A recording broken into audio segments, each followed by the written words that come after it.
So it's like me just be behind the computer. Yeah, no, you know? I figured I'd just be like standing behind you.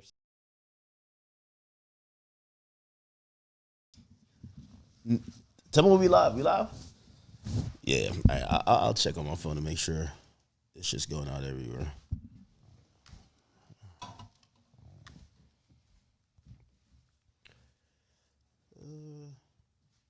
Do you watch live streams? Not really. You don't? Like, not like a lot. I'll tap in from here and there, but man, I've been trying to like pick your brain and shit. Especially, I feel like this the industry just odd timing. It's like it's an odd place right now. Trying to figure out what the fuck is happening. All right, let me see if we're up. We should be up. You'll ask some good questions. Yeah, well, I mean, I think. Oh, yeah. Put it close. How do I lift it up? Just here we go. Boom. Yeah. There we go. You're probably. Are we not live? Wait, you hit stream, right? Tell me why, K. Oh, I gotta enable it. All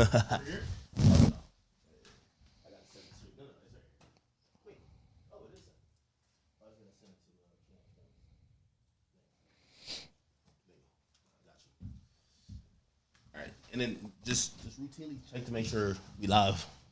Just open the browser, left side. Yeah. Oh yeah, we're good. What do you stream on? Rumble, Kick? 2 YouTube channels, 2 Meta channels, Rumble and Kick. You used to stream on X too, right?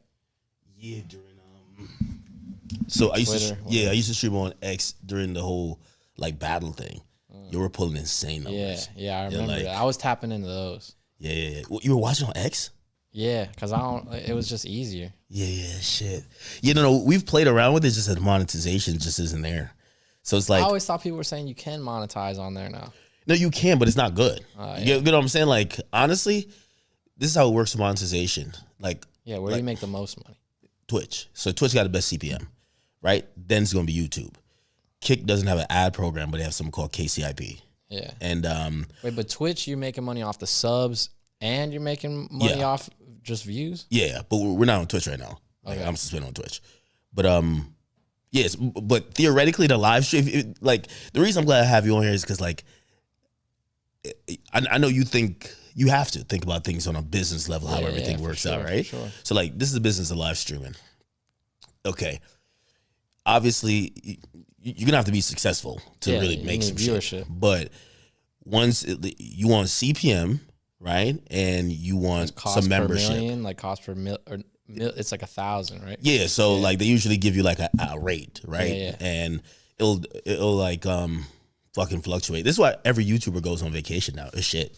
Like right now, because every advertiser spent all their money in Christmas. Oh, so like, it's low now. Yeah, so every YouTuber is like, yo, it's time to go on a break. Yeah, like yo, trust me, like one stream in December is like 5 streams in January. That's crazy. Like with the same viewership, just because like the CPM just cuts. So if you let's say if you're doing, I don't know, let's say you did 1 million views and they were paying you like, I don't know, $5,000, like it's now 1,000, right? And that rate fluctuates throughout. When does it pick back up? Like March or something? No, it's not gonna pick up to holiday season, but it starts to regulate back to regular. Yeah. Around like the 3rd week. So like next week. And we're still talking about streaming. We're not talking about YouTube. Same thing. Okay. Same thing, because the difference is they're just running ads live. Yeah. Right? So like they might serve a person that's watching this an ad like 5 times. Yeah. While if they're watching the VOD, they might only get it once. Right. Right. So they put it on an interval. Well, depending how long the VOD is, right? Yeah, true too. Yeah. And then, you know, after that you want to get like memberships. That becomes a percentage, and then, you know, that's kind of like the main 2 ways you kind of like make everything up. Obviously, like shit, we do merch. Like this is our merch. We do merch. Obviously there's donations in it, but again, live streaming is I see like, what's his name? Nick Fuentes. He got like that super chat and all that shit. Oh yeah, yo, he probably be racking. Like you see, when you have a cult following, they pay to say shit on his videos. Like they do the TTS. That's what what's that stand for? It's like text to talk, some shit like that. Yeah. And like that's crazy because you could violate somebody. Yeah, no, it's crazy. You know who makes bank? I don't know. Candace Owens. Yo, Candace is cleaning up. Yo, if she's out here right now off that Charlie Kirk making. Yo, I ain't even gonna lie to you. Crazy, Like, bro. yo, at one point I was like, it's no way if I'm Candace, yo, you could show me like 4K proof that your Charlie did get killed legit. This and third. Yeah, it wasn't. The conspiracy theory is hitting right now. It's like hitting. Yo, I looked at her shit 200,000. Crazy shit. Concurrent. Yeah, exactly. Yeah. Like crazy. Like I'll give you a little bit. Like this is inside baseball shit when it comes to streaming. Like these dudes. Which matter of fact, Aiden just called me like 2 seconds ago before. You fuck with Aiden? Yeah, he's cool. Like only issue I ever had with Aiden is him and my man Ant got into it. Like his old security guard. He used to be he's Ski's security guard. And then he went to work with Aiden for a minute, and they had some type of falling out. I don't even really know the details. Yeah, that was a little.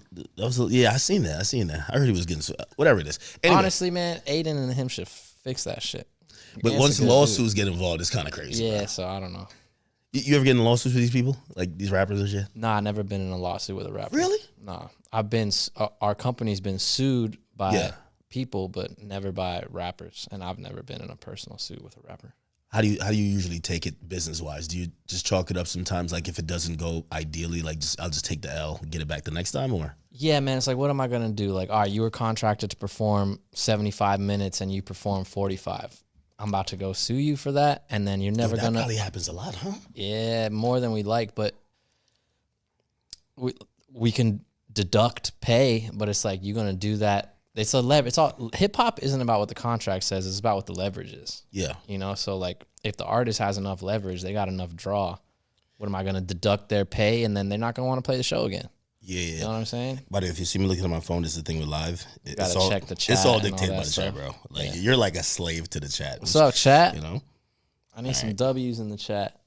All right, we're locked in. Okay, cool. All right.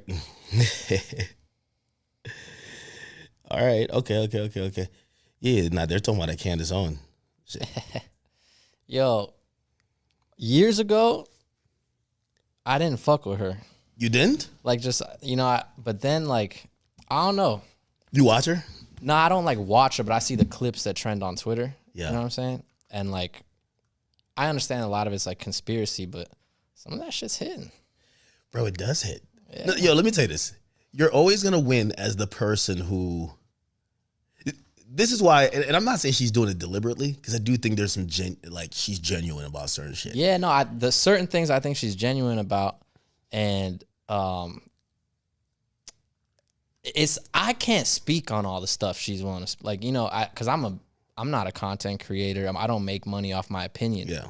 I make money off concerts, music, and part of the concerts is sponsorships. So I can't voice the controversial opinion about any certain thing. Some things I gotta just keep my mouth shut, but I like to watch it though. You know what I mean? Yeah, that's a tricky. You always wonder that. Now I'm thinking, and matter of fact, let's get in. By the way, chat, I see y'all in here. Yeah, listen, y'all, come on in. I see y'all on King Academics. I see y'all on the Academy. Yo, just make sure Kick is up, and then check on Rumble as well. Yeah, they are putting W's in the chat.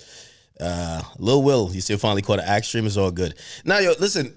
This is one of the people who I'm most fascinated about. If you guys don't know, how do you say your full name? I appreciate you asking. Yeah. Tariq is my first name. Tariq Cherif. I used to be saying Tariq, yo. So it's like many Black Americans are named Tariq. My dad is North African Muslim. And wait, you're African? Yeah. For real? Yeah, my dad's from a country called the Western Sahara. It's in Northwest Africa, just south of Morocco. Really? It's illegally occupied by Morocco, but it's still its own territory. Like most maps will either have a line designating it or like a dotted line. It's kind of a weird situation. It's similar to like Israel, Palestine, Sahara being Palestine in the equation. Yeah, it's so funny because like I've been like learning way more about like world geography, right? So I was born in Jamaica. But like, Wagwan. Yeah, so there's a part of the world that I'm kind of still like, all right, what the fuck they got going on over there? Yeah. And the more I kind of get into it and learn about that history, I'm like, oh shit, like this is like big beef. There's always like big beef, and the lore is always crazy. Yeah, basically it was a Spanish colony. So my first language is Spanish because everybody from there speaks Spanish and Arabic, and my parents decided to raise me speaking Spanish. And so Africa looks like this, I guess, to the chat. Looks like that. The Western Sahara is over there, right here, just south of Morocco. And it was a Spanish colony, and when Spain left, Morocco invaded. And my people have been struggling ever since. But I call myself the lucky nut.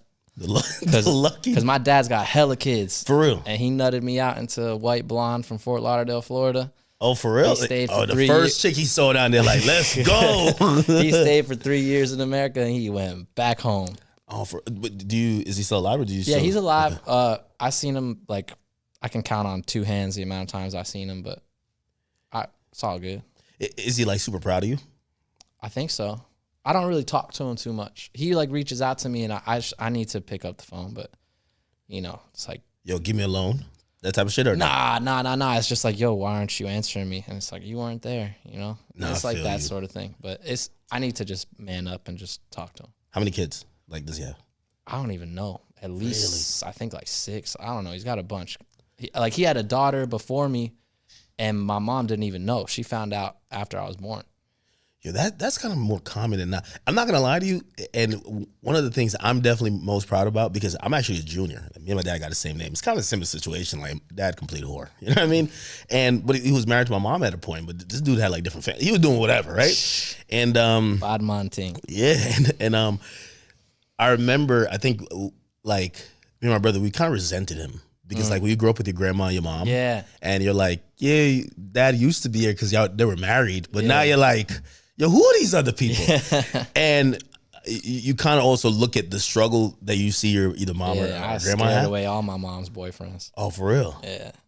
And in college, I remember I only forgave him when I was just like, because I couldn't understand. I'm like, yo, why would a guy like choose to be with another woman other than my mama? Yeah. And then I became a man. I'm like, I see exactly all why. These girls out here. I see why. Yo, and I forgave him. So when he called, like, I remember my mom passed me the number. I'm like, Mom, you know we don't fuck with this guy. Like, we're Team U. Like, and she was just like, yeah, I want, your father wants to talk to you. Yeah. And we eventually talked, and like it was good. I talked to him as a man. He died, but I was glad that I had that conversation with him, because like we had a lot of respect, and I didn't look at him from that hurt kid anymore perspective of you left me. That's good. I was like, bro, I get it. Yeah.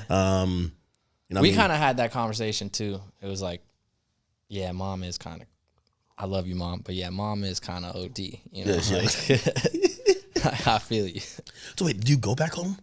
So I've been to Africa in my life like 15 times. Really? Like all over the continent though, but to the Sahara, I've been to, so a lot of my people live in refugee camps in Southwest Algeria. I've been to the camps a few times. I'm working on a project right now that I'm trying to, it's called 50 Years, 50 Faces. We haven't launched it yet, but it's going to be like a photojournalism project showing off the people from over there so people can see this actually people. But yeah, I've been there a few times. I got to get back though. It's been a while. Really? Hey, wait, have you done Rolling Loud? Like, you got to do Rolling Loud like Legos. Yeah, I need to. Just haven't met the right partner to do it with yet. Because when we do the international shows, we don't do them alone. We do them with a local partner. Yeah. Okay, and so this is where you're going to have to put me on a little bit of game, and I guess forgive me for my ignorance. And by the way, the people in the chat, we are live. This is not pre-recorded, and this is not what do you call it, like scheduled to stream. Like, we're live. It's because it looks so professional. Yeah, exactly. When I'm at the crib, you got me looking mad pale. No, bro. It's the TV. Oh, okay. If you actually look at it on here, if you look at it here, like you look normal, like on the actual thing. I don't know why you got to turn on the brightness on that thing. It's a little pale on there too, but it's all good. Oh, man. I need to get some sun, I guess. But yeah, this live for real. It looks real professional. But this is where we usually film off the record. Usually we go down to our other studio. You know what I gotta tell them? It's 8:54 p.m. Eastern on Wednesday, January 14th. Exactly. Now they know. Hey, today's a big day for you. Yeah. Dropped the lineup today. Lineup announcement day. Yeah. How much work goes into it? Once again, I know people still reeling in. Yo, is this live? We're with my man. He's the founder. I just learned how to say his name. Tariq. You got it. I kind of got it. He's the co-founder of Rolling Loud. Yes, sir. And I'm excited to have you here because, like, honestly, I've always like wondered like about some of the business stuff, like how you put together like live shows. Yeah. And Rolling Loud, I feel like is one of the most profound hip hop concerts and like festivals, especially for the newer generation. I think it's just revolutionized shit. Thank you. You know, so you put out the lineup today. Yeah. By the way, actually, you don't have to do it on the computer. I'll pull it up here. 2 big performers. Well, I say 3, but yeah, 2. Well, I mean, we're talking about for your chat. Yeah. All right, let's go over the lineup first. Let's go over the lineup. All right. So, Rolling Loud happening this year. The first thing I want to ask, why not in Miami? All right. So, first of all, why one show is what I'll answer first. We're only doing 1 U.S. show this year. Really? Yeah, and that's you want some Drake Bad Bunny shit? You're not fuck with the States? Nah, it's like we want to recapture our magic. You know, I feel like people got too used to us. You know, it was like, oh man, it's Rolling Loud every week, or oh, I'm not gonna go to this Rolling Loud. I'll go to the next one. You know what I mean? So it was like, let's do 1 show in 2026 in the States. Really make it an event. And then the reason why we didn't do Miami is because we really wanted to go back to May. May was always the best month for Miami. Like the weather. It's my birthday, of course. There you go. We got displaced from May back in 2021 because F1, the car race, went to our venue in May. So we had to move to July. They were at Hard Rock? Yeah, they're still at Hard Rock. They built a whole fucking racetrack around Hard Rock. It's insane. It's still there? Yeah, it's permanent. The fuck? Yeah, the Hard Rock Stadium has a F1 racetrack around it now. Yo, I gotta see the viewership on F1. Like, when I seen them do some shit like in the streets of Vegas, I was like, this is getting out of hand. Yeah, I've been to the one. It's funny, I've never been to the one in Miami. I went to the one in Monaco, and we watched it from like a balcony. And like most of the time, you're not looking at the race, and then you hear cars coming, and then it's like, and then you wait another 5 minutes, and they pass again. Like, what's the allure of it? I think it's being around rich people, nice cars, women, luxury. It's like horse racing type of thing. Type. It's like, anyway, they displaced us because in our contract with Hard Rock Stadium, it was like any world level events like Olympics, World Cup, F1, like certain events were able to move our dates. So we had to move to July. And July was dumb hot. Everybody that's been to Miami in July knows that's one of the worst months weather-wise in Miami. It's super hot, and it rains like crazy too.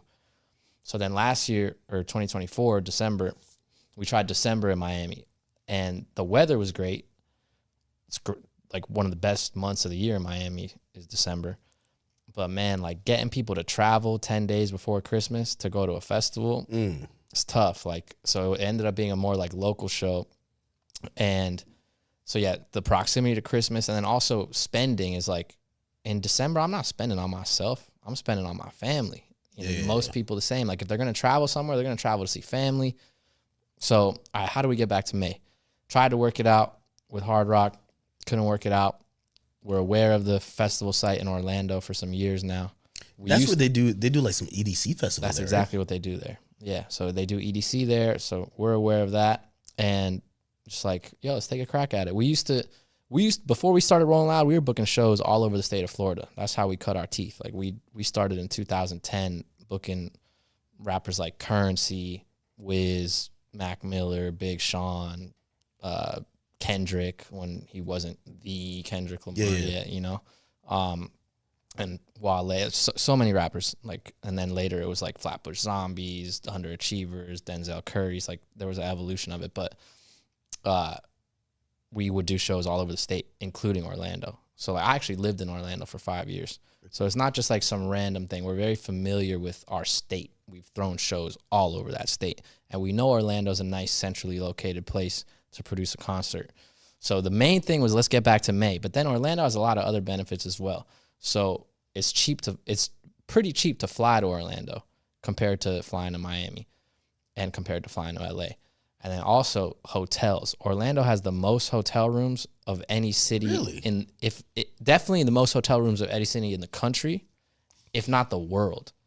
And so the hotels are pretty cheap because there's so many of them. Is it because like Disney World's out Yeah, there? you got Disney, you got Universal, you got SeaWorld, you got so many theme parks that require so many hotels. So it's perfect for Rolling Loud to have so many hotel options. Like, bro, the hotels during Rolling Loud Miami are dumb expensive. Really? Yeah. Well, so that's what I was gonna ask, and I'm wondering, as you're like you're walking me through this, but you're like evaluating like 20 different variables already. You're like, well, some people use going to Rolling Loud as a trip. Yeah. Well, people want to fly if it's like 10 days before Christmas. They're spending money, but they want to spend money on their family, not just on do you have to go over like all of these things when you're like trying to pick a venue, trying to pick maybe an artist, Definitely. You're going over all that. And you're also like, at least me, I was like irrationally fighting for Miami, like in our conversations, I'm like, nah, but we can't leave Miami. Like, that's where we started, And I'm not saying we're never going to go back to Miami. I don't even know if we'll do Orlando again next year. Maybe we'll do the Super Bowl model and do a different city every year. I'm not sure.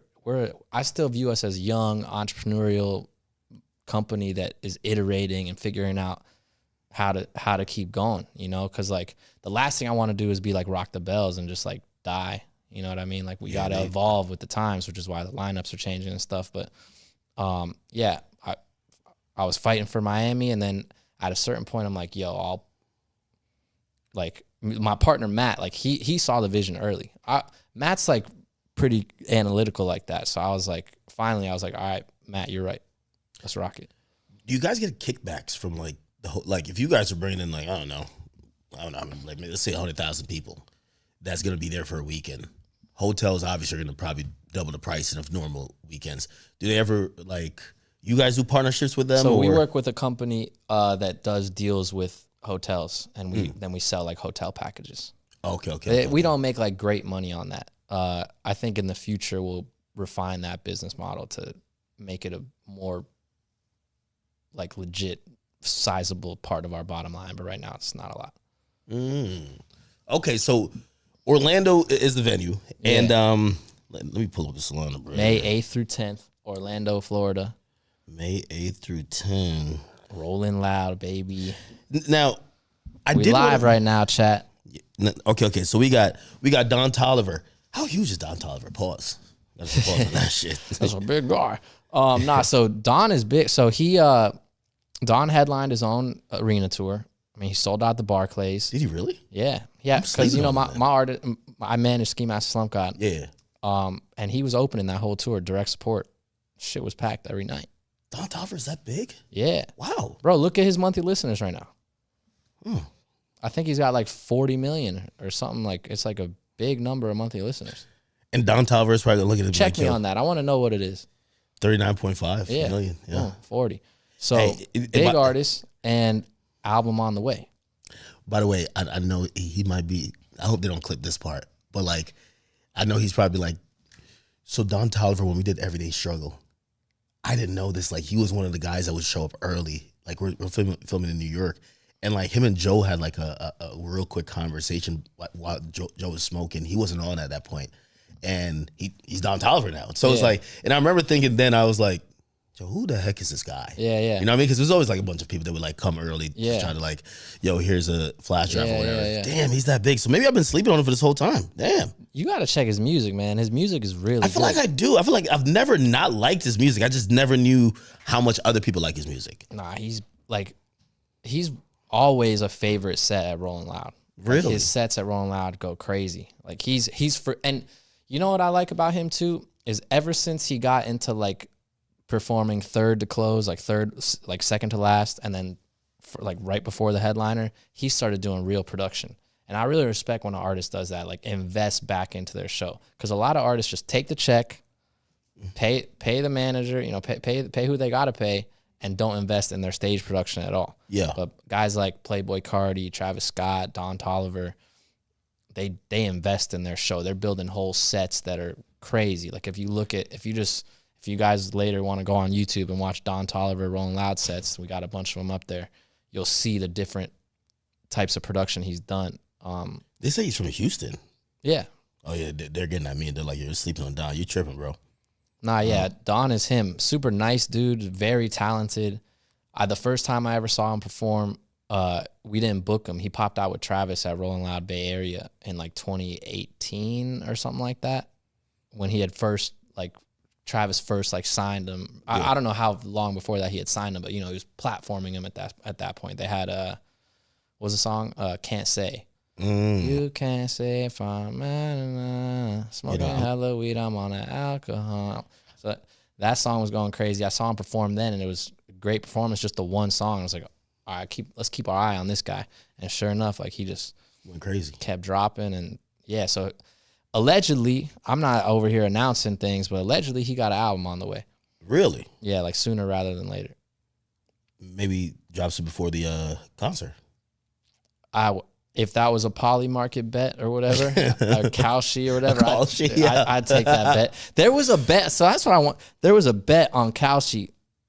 My son showed me this. He's like, yo, you can bet on the headliners for Rolling Loud Miami 2026. And I was like, well, first of all, it's in Orlando. Yeah, you should. Oh, okay. So, okay, but second of all, if I know who it is, but all right, so I legally I can't bet on it, but let's say I did. Like, can you win the bet if it's the wrong city name? Like, how does that work? I don't know. I heard about some shit with it recently where supposedly someone made a bet. It was like, do you think the U.S. will invade like Venezuela? No way. Right before? Yeah. And basically by this certain time. And they made the bet.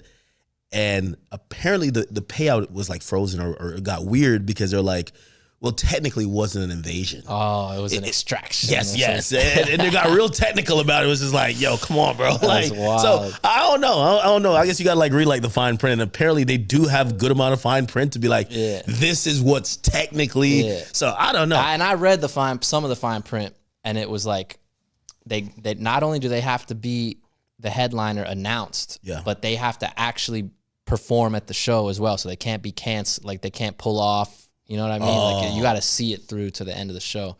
And but it also says like in the other fine prints, like you can't have insider information or whatever. Yeah. And at this point I'm like, all right, let me just fall back. But I was like, man, I'm making a nice killing on knowing some insider knowledge there. I wonder if they cap those bets. They probably do. Right? I don't know. I just bet for the first time in my life. I got a betting app and bet on the football game the other night. Oh, really? I took one bands and turned it into like 7,500. For real? One band, yeah. Oh, you I did bet in the last 2 minutes of the game. I bet on the Bills, right? The Bills. I don't even know about sports. Like I know sports. Bro, you must have knew some inside knowledge, bro. No, I looked at my brother-in-law. I was like, yo, who you think's gonna win this game? He was like, the Bills. I was like, I'm put a rack on the Bills, and then that turned into 1,900. And then I just started making little. I just kept like next thing. Then I put a band on the 49ers at 2 different levels of odds. So like it was like one to win 4,000 and one to win like 2,600 or something. I won both of those. And they both hit. Yeah. Holy shit. Yeah. Hey, so. But I do not promote gambling. Nah, for real, man. I was just like bored. Like normally when my family's watching, normally when my family's watching like sports, if it's not basketball, like if it's a football day, I'm falling asleep on the couch. Word. So I was like, how am I not going to fall asleep? Let's try betting. Let me tell you this. Having some monetary investment in what you're watching. All of a sudden I cared. Yeah, you can't go to sleep. It's not like I was going to sleep. Fuck it if I would have. No, you won't. Hey, well, for me. Back to the lineup, though. Yeah, back to the lineup.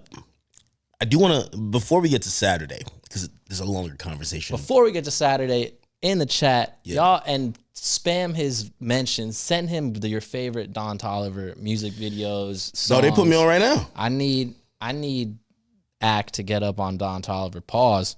No, I feel like I'm up on, like, I didn't know he was doing arena tours. Yeah. Or I didn't know like he could. So is that the criteria for like a headliner that they could go out by themselves and probably fill an arena? You have, if you can't sell out an arena, you cannot headline Rolling Loud. What do I look like putting you in front as like my anchor that needs to sell me, 50, 60, 70, 80,000 tickets, for your day, and you can't even do 10,000, 15,000 at an arena by yourself? Like, come on. Well, here's the thing. I think that, especially, I don't know when you would say, well, I guess, we're getting to the larger discussion here. There was a time that I felt that artists that maybe fans' opinion about them, like, hey, he might not be the hottest. They would use Rolling Loud as like the anchor. Like that's their crutch. They would be like, yo, I told you I'm hot. Look at the crowd. Look at this. Yo, people are coming out for me when, like, I think most educated people are like, yo, it's Rolling Loud. Like this is an event. People are there, right? They're there for like 20 artists. Yeah, but it's a balance though, because if your shit is doo-doo water, it's not, you're going to have a dead crowd. Like it's not going to be lit. Like you have to actually have music that connects. Like if you think you're hot, for example, like you could have catalog, but if you got new music that they're not gravitating to, and you try performing that, like it's gonna be dead. Like I see it happen to artists. I'm not gonna name names, but it's like, they'll try to perform the new stuff that's not connecting, and the crowd's dead for that. And then they perform. I've watched a few. We call those like, oh, that's the water break. I mean, like, yo, let's get to the water break real quick for the next art. Hey, so that's kind of interesting. All right, so let me ask you this question: do you think so? In terms of selling tickets, how much do you think it's the lineup that sells it? How much you think it's like maybe the confidence in the brand, or like people just be like, yo, it's the event that's selling it? And is it related to the lineup from top to bottom? Maybe a few top guys? Like, how do you look at like why tickets move in terms of Rolling Loud? A lot of it like I can proudly say that Matt and I built a very strong brand, and our whole team, not just Matt and I, but we built a very strong brand. We sold almost 40,000 tickets, like over 35,000 tickets on the pre-sale, no lineup. Really? For this upcoming show. So that was a testament in itself to like the brand sold over half of the capacity of the tickets. Is there a capacity? Because it'd be like outside, right? Like, how could be a capacity for outside? Yeah, there is. There is? Yeah. Oh, I thought it'd be like, just fill up the whole city. Nah, man, that's how you get life safety issues. Oh, so there is, like, who comes up with that? Is that the venue? So it's a combination of, like, you got fire marshal, police, your event director, like festival director, security staff, like the venue, like a lot of life safety people work together and there's equations for like disclaimer. So in the case I get sued again, I am not a life safety professional. Yeah. We hire professionals to do this stuff. I do not claim to be a professional at life safety. We hire professionals for that. However, with that being said, we do pride ourselves on producing a very safe show. And there's like some ratios, like you calculate capacity at a ratio of like for every 15 square feet, one person, right? Now we know that when they get up in the crowd, it's a lot more than one person in every 15 square feet. But like ratios like that, sometimes for different areas, it might be 1 in 15 or 1 in 7.5 or whatever, but it's a ratio of square feet to people. But like, I don't determine that. The contracted professionals determine the capacity. What's the most amount of tickets you guys ever did? Like for any rollout? In 2021, after COVID, and 2022, we sold like instantly like 100,000 tickets. Like we sold out in an hour. First festival back. Really? Boom. Yeah. God damn. Yeah, that was a crazy feeling. So when that happens, don't you say, "Yo, that was with the lineup, like week 2. we need a week 2 of this motherfucker." In hindsight, probably could have made some good money if we did a week 2. Have you ever thought about that? Because Coachella does that, right? But obviously they announce both and they go. I don't think we're 2. there yet. Okay. I don't know if we'll ever be. I don't know if if it works. It's a lot easier to do that when you own your land. Coachella owns that land. Are you serious? Yeah, or Golden Voice or whatever. Like that Coachella. They that's why like that big spiral staircase thing. I've never been. I told myself I'm not going to Coachella till they book one of my artists. But that's permanent. That's their grounds. I would love to one day own our own festival grounds. But that's why they got 2 weekends, plus they got Stagecoach. Like they really take advantage of owning that land. Maybe I'm just not thinking of something, but I can't think of an example of a multi-weekend festival that doesn't own their land. And I'm probably wrong about that, but I just off the top of my head, I can't think about that. Wow. Okay. So, all right. So let's get to the other two dates. I want to jump to Sunday before I get to Saturday. Why be better? And we spoke about this when you came to Carti's show. Yeah. And there was so many people saying, and even I was like, yo, you got to get YB, right? Yeah. Like, yeah. It's been like, I think about like 6 or 7 years since he last performed. At Rolling Loud. Rolling Loud, yeah. Right? He came off a hugely successful tour. Yep. Right? And now he's coming to Rolling Loud. I would imagine that, like, getting him on the lineup, that's the thing. Yeah. It's huge. I don't know if we talked about this on the stream. The last time he was at Rolling Loud, like. Oh, yeah, because there was a situation. Yeah. Did we talk about that on stream already? Yeah, we did. Cool. But he still performed, right? Which is crazy. Which is amazing. And then he went and he did his time, and for a while, then he was on house arrest for a while, and we almost booked him so many times. Really? Like, because they kept telling us, like, yo, we got a court date next week. Like, he's gonna be good to perform, and it just kept on not happening. And then when he finally did get out, or was able to do shows, they were like, nah, we got to do a tour first. And we were like, okay, fine. Like, I get it. You know, like, go get your money, right? They did the tour, blew it out. We had the deal done before the tour. Oh, that's good. I think they'll hit you with an extra mill or something. They're going to hike that price because that tour was pretty good. Yeah, no, but it was based on a sold out tour already. Like, we knew it was sold, so it was like we made our deal, but it wasn't final. So I went and saw him at the Miami show. Yeah.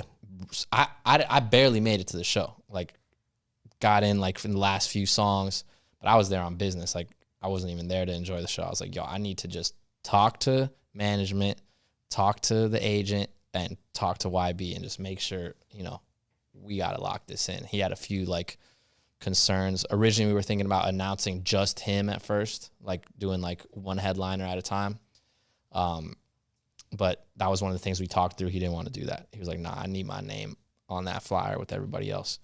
So yeah, I have a very diverse hip hop. Like the music that I like is, anything from fucking Travis Scott to Playboi Carti, but also like I fuck with J. Cole and XXXTentacion and Ski Mask, but also like Rakim and Nas and whatever. But one of my favorite, and I could keep going. I just love all types of hip hop, just depending on what mood I'm in. But his album Top is like, for sure for me, his best album, but also I think one of the top hip hop albums. Yeah, no, definitely. I love that album. That AI Youngboy, he has some really good projects. He has a lot of projects, but no, he definitely has some really good music. Yeah. Okay, so you get when you so building a lineup, and I'm really interested in kind of how you work. Do you work top down? Do you work? Okay, we know these guys we could probably get quickly, and we just kind of like lock them in for the weekend. We'll figure out where to put them on what day. Or do you figure out, hey, we're going to craft it based on, well, if this is a headliner, let's see who would be supporting acts. Yeah, it's more than anything, it's top down, but there are certain acts that that you want on the bill that you can go ahead and send those offers out. And because no matter who the headliners are, you're going to want to have those artists. But yet, more than anything, it's a top down thing. And it's not necessarily like about, we need them on this day, but just like overall, like, because I want, even if you're a Youngboy fan, I want you to like artists on Saturday and Friday as well. I want you to come all 3 days. Yeah. First of all, because I believe in our experience as a 3-day festival, but also from a business perspective, you're here more hours, you're buying more drinks, you're buying more food, you're buying more merch. You know what I mean? So, and this is where we're going to get into the Saturday headliner, which is obviously, come on, Carti. And I wanted to ask you a bigger question just about hip hop, because I feel like hip hop has turned, in my opinion, where people like, I'm starting to see a lot less crossover of a regular fan that likes other artists other than their artists. Like, for example, and I always use this example when I'm kind of trying to explain how I'm watching how fans are reacting. Because it's kind of niche, but it's mainstream. It's like a mainstream niche. Like, for example, when you guys had Ken Carson and Carti perform, I don't know if it was last year or the year before, and then you guys had like Lil Baby Sandwich in there, which, by the way, I'm not gonna lie to you, I felt bad for Baby. That was like the water break, you know what I mean? I seen, but in reality, that day I felt like it was mostly just Opium fans. I feel that. And Opium fans, they're not really trying to listen to Lil Baby. It's not that Lil Baby's whack. Yeah. They're just like, they like a different type of music. And I kind of thought about that from a festival point of view, where I'm like, well, if you have fans who aren't, because as you mentioned, like how you guys started, I think certain fans would be like, I'm gonna listen to some Wiz Khalifa, bring out a Currency. Like, yes, we might get a Big Sean, and they'll kind of have like a really decent, diverse palette of, this is dope. We're listening to all different type of artists. Yeah. These days, I feel like they're like, no, we're just here for this one vibe. Yeah. And that kind of fucks up the festival experience. I think you're right. I think you're right about that. But in our defense, like in that specific situation, we believe that people move around the festival, right? So if you're that Ken Carson and Carti fan and Lil Baby isn't necessarily for you, you could go check out another stage during that time. But some people, we underestimated the people that just want to camp out and save that spot that they're in for Playboi Carti, right? So that was a bit of a disservice to Lil Baby, but he still had a great set, in my opinion. But maybe I had a different perspective. But what you're saying about like fans being so, championing their one artist or their one group of artists, I see that too. I see it way more on the internet though. Like, really? It's like in the comments, like people are like, sometimes I wonder if these artists just have troll farms, or the bot. Like, because it's like instantly, it's like they show up so quick. Yeah. But yeah, I see it a lot on the internet. But in real life, you're like hanging out with friends or you at a club or whatever, like people are rocking with all type of shit. So, but I feel you though. Like at the festival, I see it sometimes. Yeah. And like to kind of like build off of that, like for example, Carti's on Saturday. I feel like that's an Opium day. Like it has to be. It's like catering to the fans. Like the majority of fans want to see Carti that day. The fans are gonna camp out, probably do the most. That's their day. They're really going hard. Like they're gonna go the other days too, but like that day's they're really going hard.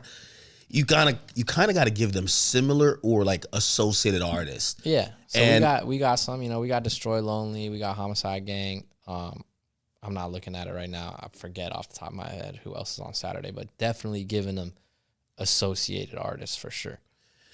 But I think that puts like, it makes it super difficult for you now though. Like for example, like I've thought about it and I'm like, all right.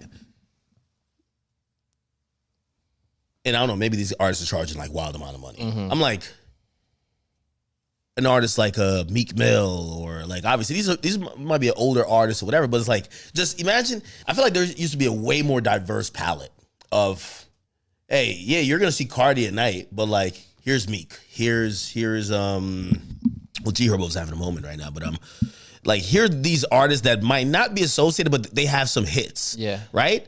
And I think like that, obviously, I don't know if I'm saying what I'm trying to convey like concisely, but I don't know if we're seeing that diversity anymore. And really, I'm not actually blaming the festival. I'm blaming the fans. Like fans are going to festivals kind of just to see one dude. Like they already picked their favorite. Yeah, like they're like, yo, I'm going to see him. Yeah, but I still, you know what though? Just because you're not jumping around doesn't mean you're not enjoying it and getting put onto a new artist. Like I always say, the reason why Rolling Loud isn't a festival that appeals to that targets just one subgenre of hip hop, that we try to hit all of them, is because our sauce is like, all right, you might like this type of rap and your friend might like this type of rap. But if I got 10 of these type of rappers and 10 of these type of rappers, you're both going to want to go. But then it's like, all right, this is my schedule of artists I want to see. This is my schedule of artists I want to see. Okay, well, I'm gonna bring you to some of these, and you're gonna bring me to some of these. And like, yeah, I might not be a fan of the artist you like, but I go to that set with you, and all of a sudden it's like, oh, I get it now, you know. And then it's like, because I'll see in the tweets and the comments like, yo, I wasn't even a fan of bro until I went to check out his set with my dog, and then boom, like I got it. Like I literally see stuff like that. So I do think the festival is still a place of music discovery, because you don't really get an artist until you see them in their element with their fans, and their fans going crazy, you know, rapping word for word or moshing crazy or whatever their crowd control type of vibe is. But once you see it and you're in it, you kind of like, okay, I get it now. And I think at that point, you're more willing to like become a fan potentially. Yeah, I think maybe I'm just like looking at, and maybe it was never like this, but maybe in my brain it was, where I feel like people would sorry, people would come to the festival. They'll be like, hey, we know there's going to be a couple like gangster rappers here. There's a couple of rage rappers here. Yeah. There's a couple of like, you know, like emo type of rappers here. There's a kind of like R&B/rap type of guys. They're here too. And then we also have like a couple of the like nostalgia, like, you know, maybe like a T-Pain or something, like, you know, he's doing whatever. And the fans were like, we're getting a palette. Yeah. You know? And like now I look at it, I'm like, I feel like I could make a Rolling Loud lineup. I was like, you got to take Yeet, Travis, or Carti. Like they're like a mandatory. It's like that. That's definitely one of the entrees. Because like I feel like their fans kind of power like that type of ecosystem. Maybe I'm wrong. No, I don't think you're wrong, especially like Travis and Carti. I think Yeet is huge as well, but it's pretty clear that like Travis and Carti and Carti isn't yet on Travis level. Yeah. And I say that with all due respect. I love Carti, but it's like Travis went that next level of like being this, you know, stadiums, the merch, like the clothing company, like Cactus Jack is quietly going to be like $1 billion brand, like the McDonald's collab, the Nike collab. Like Travis is more approaching Ye, Jay-Z type, you know, like, and like just in pop culture as well. Like, bro, you know, got a kid with a Kardashian or a Jenner, you know what I'm saying? Like, just like he's just in pop culture in different ways, you know. He's in our movie, you know, like it's. Damn. So wait, so I don't know if I was supposed to say that. Maybe he is. Wait, which movie? We got a movie coming out. The Rolling Loud movie? Yeah, it's not about Rolling Loud. I don't know. You probably saw when like Owen Wilson was on stage and all that stuff. You saw it like going viral. Okay. So it's a movie, and I don't want to give too much away, but Owen Wilson is starring in the movie, and Matt Rife is in the movie. He's a comedian. He's like a viral sellout arenas comedian. And then there's this kid that plays Owen Wilson's son, and basically they're like trying to connect, you know. So they go to Rolling Loud together. And this sounds like there's another hip hop movie that's kind of like that. Well, they get separated at the festival, and like it's a comedy. Everything goes wrong of them like trying to find each other again. And that's as much as I want to say, but the movie's hilarious, and we're just shopping it around right now. Oh, okay. Yeah, you guys produced it? So yeah, we're executive producers on the movie. Oh, fire. Yeah. It's the guy that did The Hangover, Jeremy Garlick. Yeah. He wrote the movie, directed the movie. It's based on like a real experience he had with his son. It's crazy. Wow. Yeah, shout out to Matt, my partner Matt. He don't do a lot of interviews, but he met Jeremy, and Jeremy like pitched it to him, and he was like, bro, we got to do this. I was simultaneously talking to another crew that wanted to do the movie, but this one like fast-tracked. We got in touch with Live Nation Productions, and boom, we got shot, yeah. Okay, so for like a top-tier artist, because I think also the live concert market's changed a little bit. I feel like there's a few artists that they're moving, or seemingly at least at this time, they're moving actual hard tickets with their own tours, this and third, and there's these other guys that just kind of don't perform. Yeah. Right? And then... But people know the music. Yeah, they know the music. Yeah. So then it becomes like this almost difficult or like interesting situation where Rolling Loud you guys are the bridge and the gap to kind of the both of them. But then the overall question becomes, if I'm Carti or I'm Youngboy, we just came off our own successful tours, why do Rolling Loud? Because you're going from doing 15,000 people in the arena to 50, 60, 70, 80, you know, depending on how big the show gets, 1,000 people at the festival for one. So you're performing for more people than you usually would, even if you're an arena headliner. Even if you're a stadium headliner, stadium might fit 40, 50, 60. But if you could headline a stadium and you come do Rolling Loud, you're going to hit 80,000 people. But aside from being in front of more people in real life, there's the cultural part of it, like, and the amount of eyes watching the live stream. And you know how, like, we're blessed. Rolling Loud goes viral every time, like, during the weekend. Like, the viewership is crazy, not just concurrent views on the stream, but then streamers watching the stream also are doing their own views. Like, you saw we had Kai and Neon out at the festival in LA. Those got crazy views. But then you just have all the posts across all the pages, including yours and Complex, and every page is posting Rolling Loud. You can really create, like, a cultural moment. I mean, artists like Playboi Carti, literally their whole rollout was Rolling Loud. You know? Yeah. Carti teased the album at Rolling Loud Miami and dropped it right before. Like, he played so many songs from it at Rolling Loud Miami and then dropped it right before Rolling Loud LA. Is that ever part of the contract?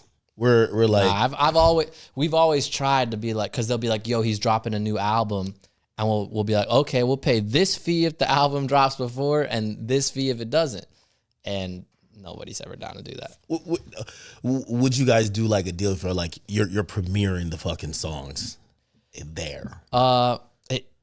Anything like that, like that. I've never encountered an agent that's able to, like, get an artist to do any type of deal like that. Like, they just don't want to put that in the contract.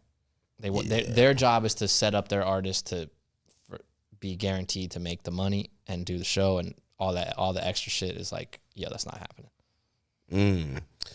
So, okay. So you're trying in Orlando. We got the main three guys. The lineup from there. Let me see who else. Let me see on this lineup. I rock with them. Like, it's a very, like, who do you listen to from this lineup? No, not necessarily from the lineup, but like who are your favorites? I mean, on this lineup, I really like the British guys, SD Kid and Fake Mink. I love Pooh Shiesty. I like. Yo, did you, like, nervously, like, what the fuck, when, like, news kind of went out erroneously that he wasn't booked yet. When it said he was, so when the thing came out that he was in jail, and then you and others reported, like, actually no, the label hit me up, he's not in jail. That was only a few days ago. He wasn't booked yet. We actually didn't have a deal with him, and then a guy on our team, Kelvin, he got on the phone with Pooh Shiesty's dad, and, like, really, they made the deal, like, super last minute, and I was like, yeah, run that. He texted in our chat, me, him, and Matt. He was like, yo, I'm on the phone. Like, I can lock this in right now. We're like, do it. Like, run that. Shiesty's fire. Hey, do you guys, is there, like, a budget when you guys are booking, or is this kind of like, you just get this? So this year, in the past, we've had a $400 ticket at minimum, the general admission ticket. And our talent budget ballooned out of control. Like, every year, our talent budget got bigger and bigger and bigger, and we'd always go over budget. You know, like, Rolling Loud Miami 2024, we spent $16 million. 16 million? Just on 1-6, just on the lineup. Yeah. And it just ballooned out of control. You know, it's just, you can't keep spending more, but, like, there's no more room for people. So it's wouldn't the idea be like, hey, listen, if we could give you, let's just throw some names. We're going to give you Travis and Carti same day. We're giving you Drake, which we got to talk about. Nobody's going to be able to afford that show. Yeah, but wouldn't you guys then be able to explain to the consumer, hey, listen, this is a $600 ticket for... It's not that what you just meant. Like, at some point, it becomes like $1,000+ ticket. And because what does Coachella charge per like weekend? It's somewhere around $400 or so. Really? When we determined our pricing early on, when we were quickly expanding, we started looking at festivals like Coachella, EDC, and everybody was around like $400. And we were like, yo, we're the premier rap festival. That's what we need to charge. You might have to up that price, man. Yo, I'm not gonna lie to you. We just lowered the price. Yeah, no, I know. Like I seen like it was $299 for like. Yeah, well, no. So we started at $249. Yeah. And then now it's $279, and then the final price is for GA is going to be $299. And like VIP's much cheaper than it's been in the past. And that's just like, yo, we want to make the festival more accessible right now. Like, it's not the economy's not great, you know. I mean, there's people making money, but it's a lot of people struggling, and it's kids and stuff, you know, like young people. Like we want you to be able to come. There's most Americans can't afford a $400 or $500 like emergency expense, or like have you seen that stat? It's some stat like that. So it's like, all right, well, $250 is more approachable, you know? Yeah, no, I would feel like, and again, I know obviously you're trying to make sure it comes there and everything, but like, yo, I'm watching even these ticket prices are, well, obviously I know. For the shows, for like the headline shows, yeah. Like, yo, obviously Beyonce's Beyonce, but like, yo, that's rent. Like you're paying rent to get up in there, like. But that's also a much smaller crowd, right? You know, it's like an arena is 15,000 or so people, to 17,000, 19,000, 12,000. It just depends on the arena. So yeah, they can get it's just less, you know, supply and demand, right? So they can get away with charging more for those seats because, first of all, you're buying a specific seat. You know exactly what you're gonna get. For a festival, you got to be willing to be moving around and everything. You're not able to lock in a specific seat at an arena. Yo, the Loud Club is like fire. Appreciate that. That shit is fire. Yeah. When did I go? I can't remember when, but that shit was popping over there. That's the place to watch Roll Out from. Yeah, yeah. You know what I'm saying? You got bottle services. You got like a little vibe in there, man. That's like, is it everywhere? That's just like Miami, you guys. We've been doing it in more and more cities. Yeah.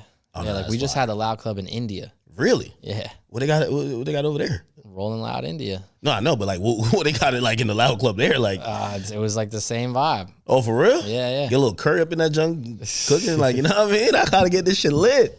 Rolling Loud India, is it be popping in there? It was popping. Yeah, it was crazy. Hey, yo, wait, it's crazy. Who headlined that? So that show was different for us. So we had our first ever headliner from the country where we're doing the show, like for our international shows. We had who's popping out there? There's this guy named Karan Ajla. He was one of the headliners, and that day we did a co-headline thing that on both days. So it was him and Don Tolliver, and then the other day was there's 1 billion people in India, ain't it? Yeah. Holy and the other shit. day was Central C and Wiz Khalifa, and then we had like, you know, undercard of, you know, certain artists, Rich the Kid, The Baby, Sheck West. It wasn't like as stacked as our American lineups, but the people came out. We did like 65,000 people, and it was a brand new thing for that market. Like they weren't used to that. And India is crazy because it has a lot of people. There's a lot of poverty in India, and then the wealth gap is crazy. Like there's some of the richest people I never met more billionaires in like a few days than I did when I was in India. Meanwhile, you're in the super nice place. We're in Mumbai, and then you're surrounded by like the trenches. Like everywhere you went, it was like trenches. There's no separation between like you got a nice house in India, or at least in Mumbai. I don't know about the rest of the country. You'll have trenches right next door. Like it's not like separated at all. Is there a lot of crime there? I'm not aware of the crime rate. But when I say trenches, I don't mean like American trenches, like gang violence. I mean like poverty. Okay. Like the original definition of trench, like, you know, like shanty town, poverty. That's what they do the stuff with the cow shit. I don't know about all that. My man ain't trying. Hey, let's talk about these sponsors though. Yo, so wait, how does it work? Because I remember when y'all got the baby to fuck up on out of there for whatever he did. No, we didn't. Yeah, I got the baby out of there, man. Yo, the baby was like, yo, hey, whoever wasn't in the parking lot doing X, Y, and Z, and which, by the way, we didn't cancel him. No, you ain't canceling, but y'all was just like, yeah, we not booking this nigga for a little while. We booked him multiple times after that. Really? Yeah. And the sponsors weren't like, yo, come on, man, this guy's killing niggas in aisle 5. Like, he's over here, like persecuting people on stage. Yo, get him out of here. I think, like, that he got canceled for sure, and that sucks. I'm not saying I agree with what he said or whatever, but I think cancel culture is just so whack in general. Like if you're a free man or a woman, you should be able to do things like, but whatever. He was, like I said, he was just on the India show, and we've had I will say it, because he got canceled so hard. It made it so like there was less demand for us to book him, and I would like to see the tables turn there. With me, he's been nothing but a stand-up dude. Shows up on time, does his set, like he calls himself live show killer. He really kills the show every time. Like he has hits, like, and you forget all the features he has too. So when he does his set, it's just banger after banger after banger. He's a great performer. It's really unfortunate that happened, and you know, I pray that he can get back to where he deserves to be. So the sponsors are the people who would like probably pay money for like signage and stuff like that to be in and around the venue and activation, and maybe they sponsor a stage or something, right? Yeah. Like Sprite stage. Have they ever been like, hey, listen, could y'all not book any rappers who has lyrics? I don't know. Could be about whatever. Like, do they have influence like that, or do they? I won't say which company, but I was told by a certain company that if we book Ye, that they wouldn't sponsor the show. Yeah, they're done. They're out of there. I still booked him though. You still booked him? Yeah. They dipped? They didn't sponsor the show. Yeah. Oh man. Wait, when was this? This is recently? Like the last time we had him. So the word that I keep getting is that Ye is like banned from performing in like America. He's not banned from Rolling Loud. Okay, so obviously maybe you guys as a company, but like for example, I heard like the majority of like stadiums, they won't even allow it, right? Like maybe usually, I don't even get that, because he clearly is some stuff going on with him. I love that man. He showed me nothing but respect. Like he treated me nicer than any artist has ever treated me. He brought me into his world. He empowered me. He taught me things. We were working together. It was all good. I love that man. He's a great person to me. With that being said, he's always welcome at Rolling Loud.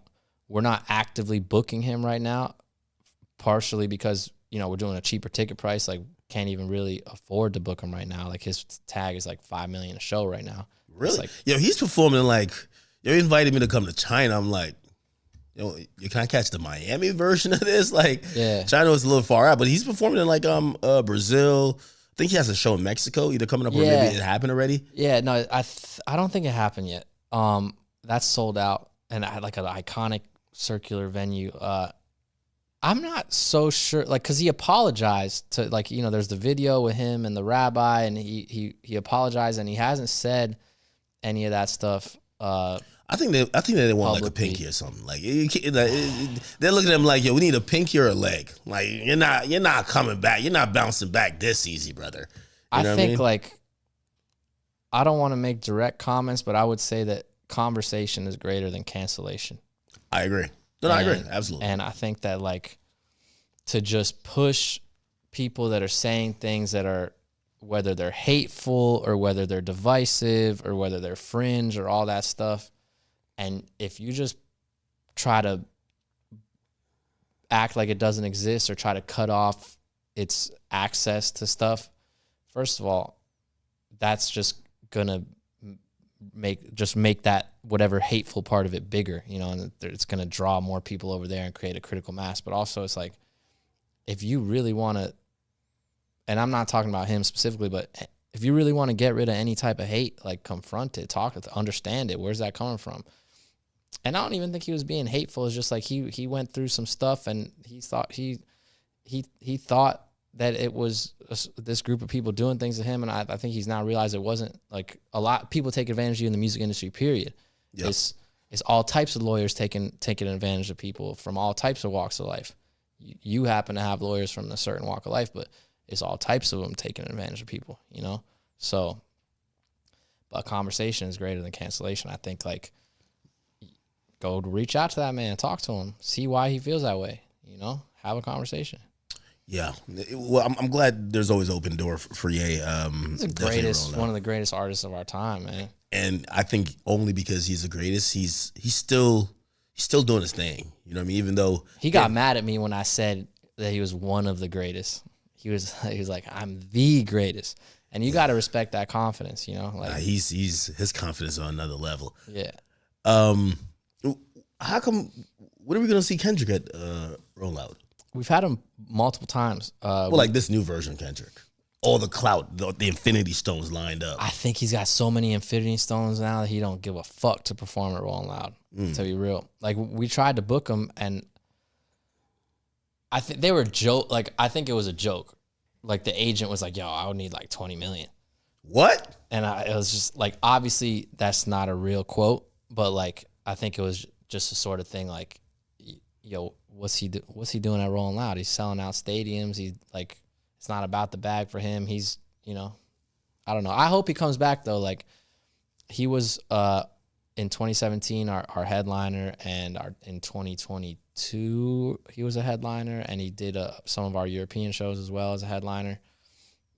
I say this all the time, but we were one of the first people to book Kendrick in Florida, 2012 in Tallahassee. Nice. 1,500 person venue.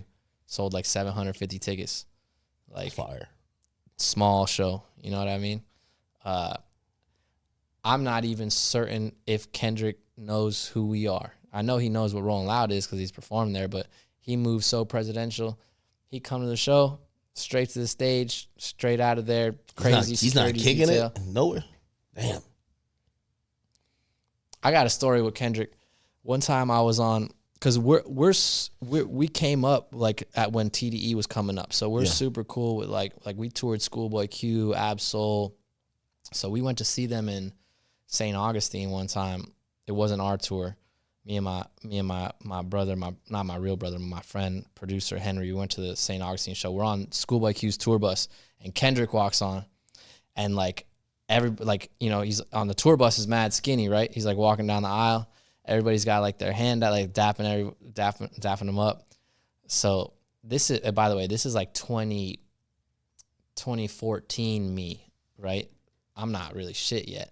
Like, I've done some touring and whatever, but so I stick my hand out. I've booked him a few times at this point, but stick my hand out, and he like goes like he's about to dap me up. But he's like, psych, like, you're not one of the homies. What the fuck are you trying to dap me up for? And I was just like, damn. And then Schoolboy Q just starts laughing crazy, like, ah.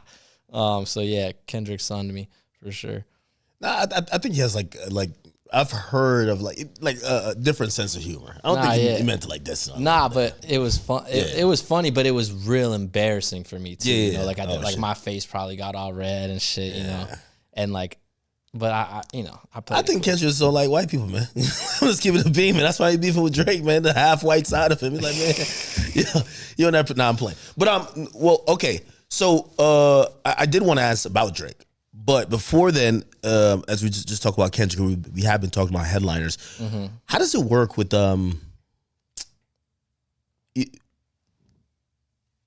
production? Yeah. So Carti and Youngboy and Don Toliver.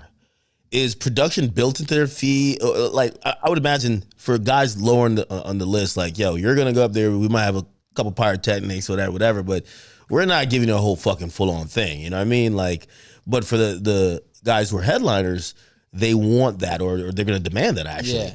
Are you guys footing the bill for that? Is it all in fee? Do they, if they just got off tour, do they get to bring their tour shit there? How does that work? So the thing about this game is no rules. Like I said earlier, it's like all leverage. You know, it's all what power do you have to negotiate what you want.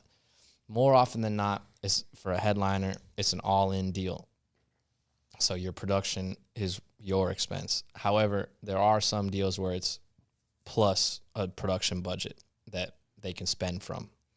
And that's just basically a negotiation, right? Sometimes it's like, all right, fine, we agree to the fee, but he needs this 100 or 250K or whatever in production. And you're just like, fuck, we really need this artist. Sometimes we say yes, sometimes we say no. You know, it's just negotiation thing, and you know, what options do you have, right? But as far as like the pyro and the cryo, we're pretty liberal with, like, we provide a good amount of that for free because it's like just part of our festival package. But the headliner amounts of it, they're coming out of pocket for you know, a lot of that. Okay, so it's more like an all-in deal. Yeah. Interesting. But like the fireworks show at the end of the night, that's us. Oh, okay. Yeah. Oh, Drake. Yeah. How come we have when is Drake headlining? You'd have to ask him. Like we've sent the offer so many times. You guys were streaming. I don't know if it was your stream or Aiden's stream. Yeah, we were both streaming. And then the Clippers put a headline that we offered Drake $10 million. I never offered Drake $10 million. I never said I offered Drake $10 million. And by I mean we, you know, my company, my partner Matt and I. We've never offered. Did you get to a monetary portion? Yeah, we always send offers. Like we know exactly who to send the offers to, the booking agent, and we've also sent offers directly to management. Wait, is 10 like too low or is too high? Like, well, I don't get it. I don't know, but we never got to 10. The most we ever offered was our max offer, which I don't really want to say what our max offer is, but it's less than 10. But not to Drake, someone else. No, we offered Drake our max offer. Oh shit! But it was never like, hey, we're not doing it because the money. It was always like, this year it's not gonna work for this reason, or this year, like maybe next year. It was a lot of like, oh, next year. The last thing we heard was like, oh, we want to make it special. You know, like, yeah, but so now I'm thinking math, and we were like, yo, we were like 3 nights of Drake, or we were like, yo, OVO day, or nah, like, you can't get 3 nights of Drake for $10 million now. Come on, bro. I'm not saying what the fee would be, but what I'm saying Drake's is pulling like $4 million per night. With Drake, like what we were told, it's not about the money. We got to figure out a way to make this special. You know who Drake is? Drake is Jewish. It's all about the money. No, it was like, first of all, I get that, but what we were told by them is you got to figure out a way to make this special outside of the money. Okay. So like, let's make it make it make sense for this artist that's, you know, self-proclaimed big as the Super Bowl to come perform at your little Rolling Loud, you know? But like they didn't sun us like that. I met him, he's expressed tremendous respect for Rolling Loud. Like, you know, he watches the streams and stuff. Like he's who are you having these conversations? So you talk directly to the artist, or you're just talking to the agent at this point, right?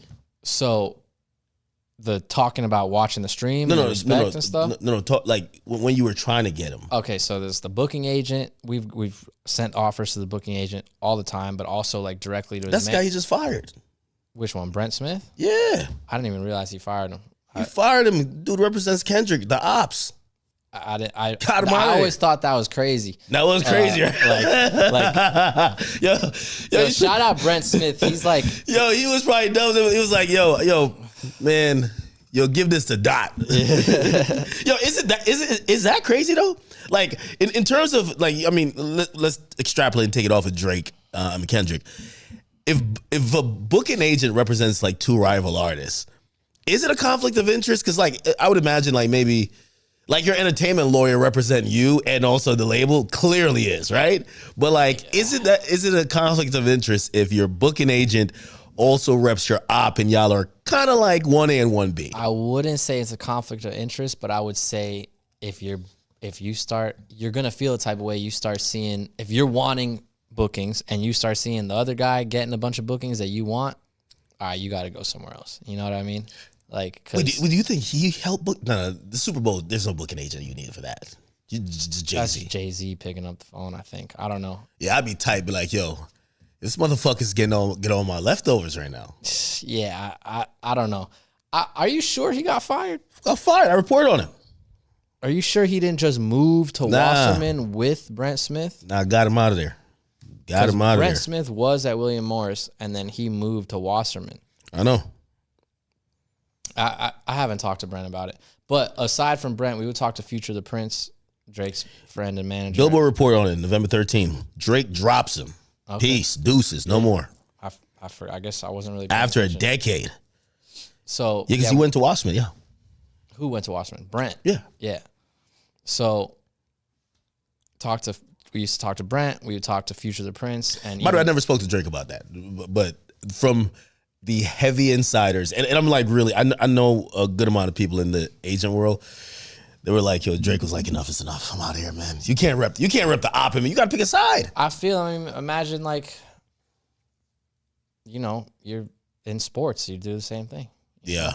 You're out here when rest in peace Kobe, but Kobe and LeBron in the league at the same time. I doubt they had the same agent. You know what I mean? Yeah, we competing. Yeah. Like, I want that Nike deal. Like, I want my Nike deal to be the biggest one. You know, like I want my Coachella deal. Like, it's like, so I feel that. But, and we'd also talk to Chubbs.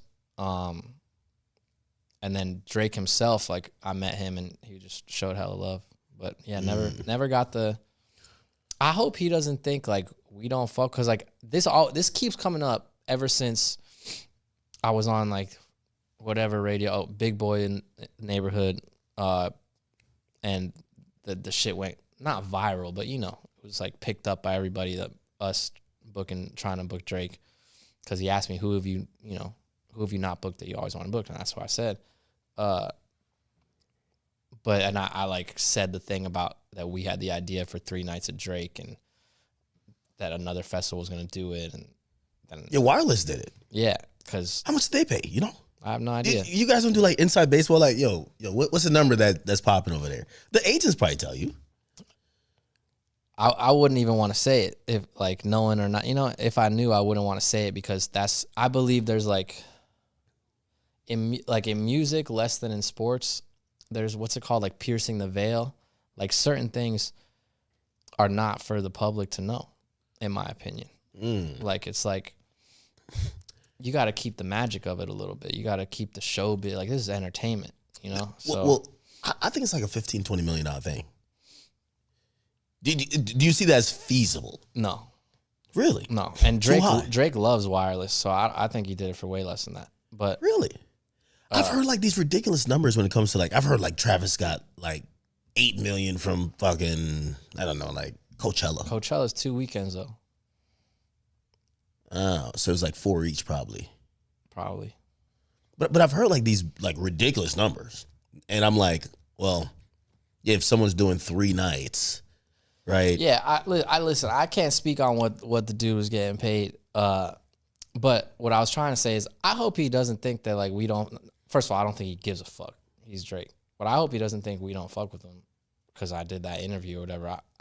I like Drake and I like Kendrick. I'm a fan of the genre, and I don't got a dog in that fight. Who's your favorite? This is how you get him. Who's your favorite?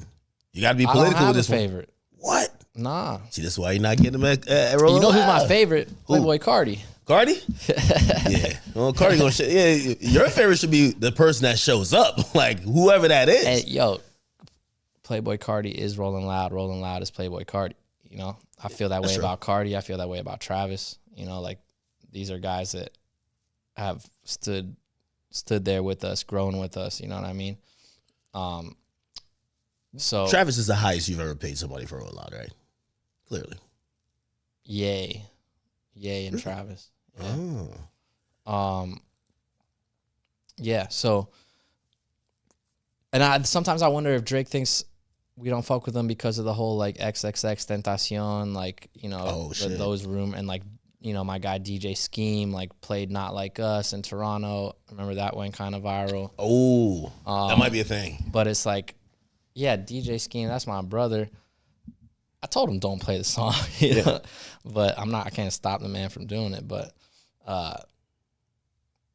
bro, I'm not in the streets, like, and I'm not part of none of that shit. It's like, yo, love Scheme still, no matter what. But, yo, Drake, I got no beef, man. Yeah, you're trying to get Drake to come. And I don't think you killed X. You know what I mean? Like, yeah, that. There are a couple like lunatics with that. Yeah, I think the only thing that, and I also don't think he bit at like when it was like. When they were saying he copied "Look at Me," you remember that? It was like no. I agree. No, I don't believe that either. Like, bro, Uzi was rapping like that too. Like that wasn't like everybody was on da da da da da da hey da da da da da da hey. Like that wasn't like. The only thing I'll say, I definitely think he threw a shot after he died. The Louis bags. I think he's too great of a lyricist. I think he threw a slight shot. And I think that probably if I've spoken to his mom, ex's mom, like Cleo, and I understand if you're like that's distasteful. I agree. Yeah, I agree. But she told me she spoke to Drake. Oh really? Yeah. I didn't know that. And that like that he reached out or something, and it was love. Oh. I don't know if she trusted it or not, but yeah, dude, I don't think Drake is risking his wealth and status and freedom for murder. No, that whole thing was like ridiculous. Like, I think the lawyer of the guys who did it, they came up with like this.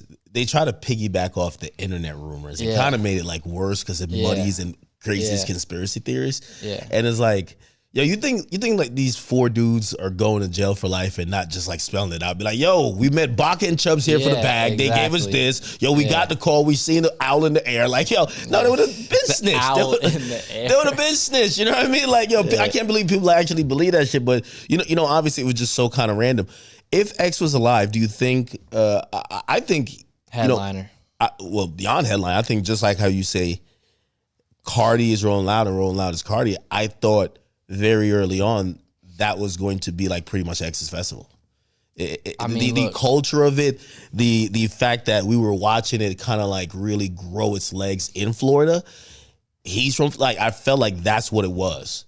That was my brother. Like we came up together. You know, I was managing a rapper named Wi-Fi's funeral, and you had a viral clip talking about him like doing a swanton bomb into the, like, because he did like the flip into the crowd and then he got beat up or like punched or whatever. That was at X's tour.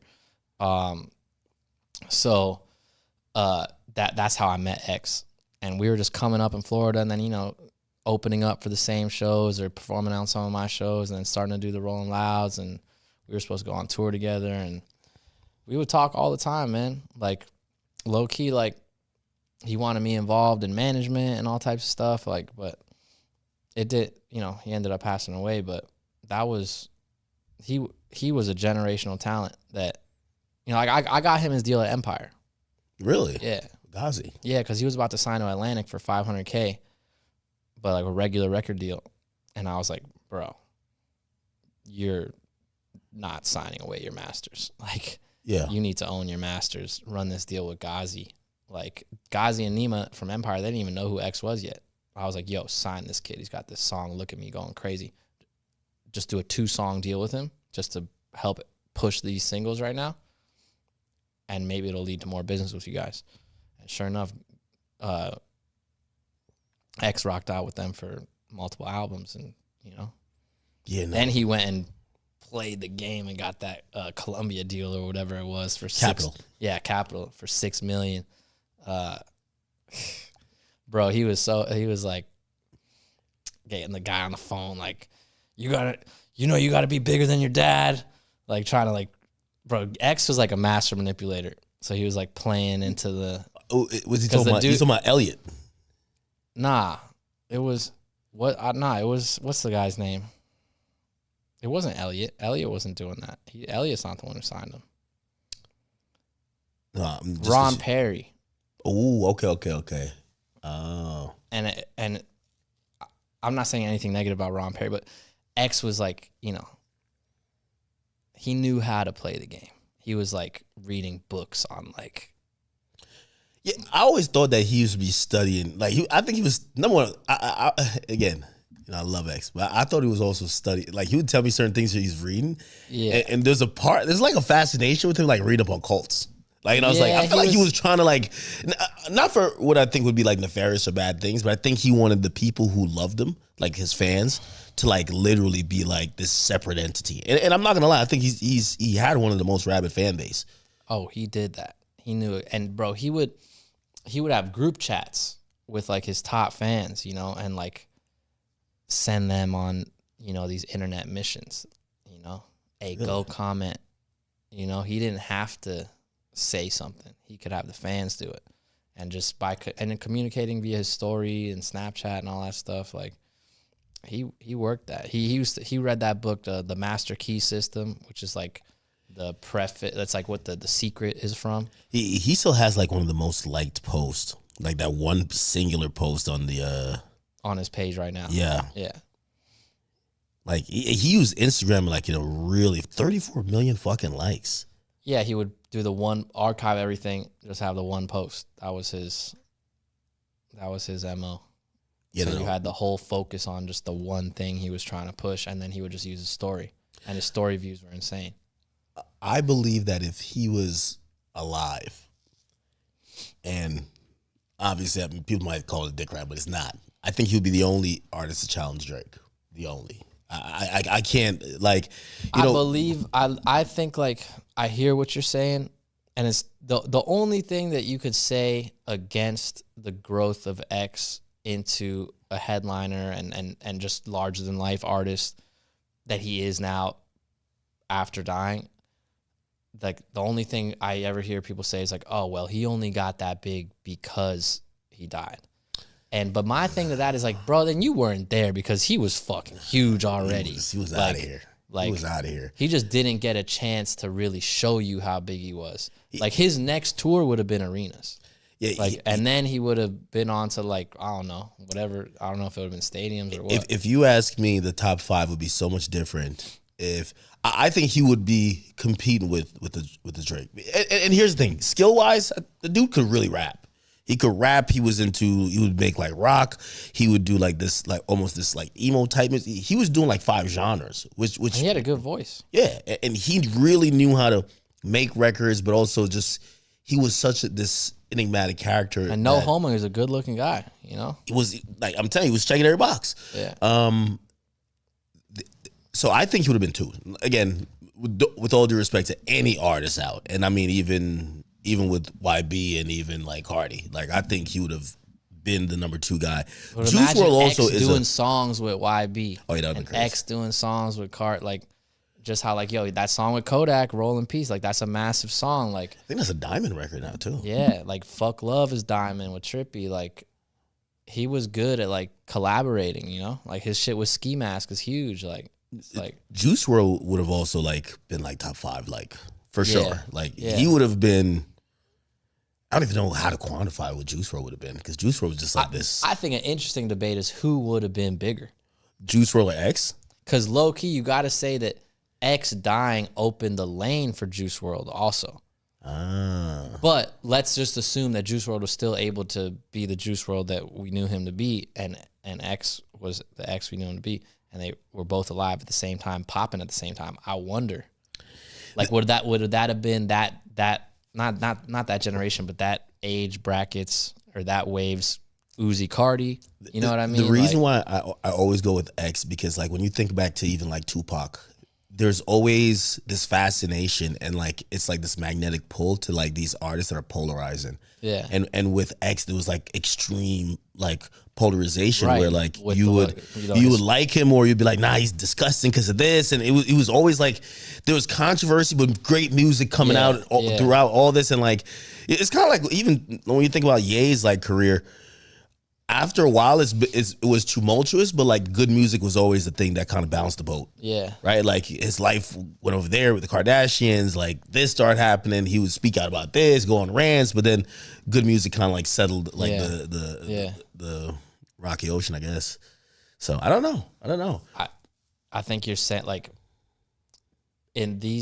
actually always in entertainment, like it's not just about the music, it's about the character that you portray, like the art, like who are you? And when you have some polarizing shit going on, like you're accused of doing something, like just how Pac was accused of rape, like X accused of beating the girl, like that was a polarizing thing. Yeah. We'll never know the exact truth, but it's like people like, nah, he didn't do it. Or but also yes, he did do it. Or he did it, but he changed himself. Yeah, you know, but like, those accusations too also kind of, it frees an artist, and it's gonna sound crazy, but it frees that artist to like be a person who speaks up on shit, knowing that because you're not like, you know, there's a lot of artists I know they're universally like quote unquote liked, and they're scared to like fuck it up, right? I feel that. And when you're the guy who are like people like you but don't like you, and it's like really extreme, like when you feel passionately about one thing or the other, like you just say it, fuck it. Yeah. Yo, you guys are gonna not like me anyway for the people who don't like me, and shit, I'll take that hit because I'm getting hit every day. You know? Pause. Yeah. But yeah. Okay. All right.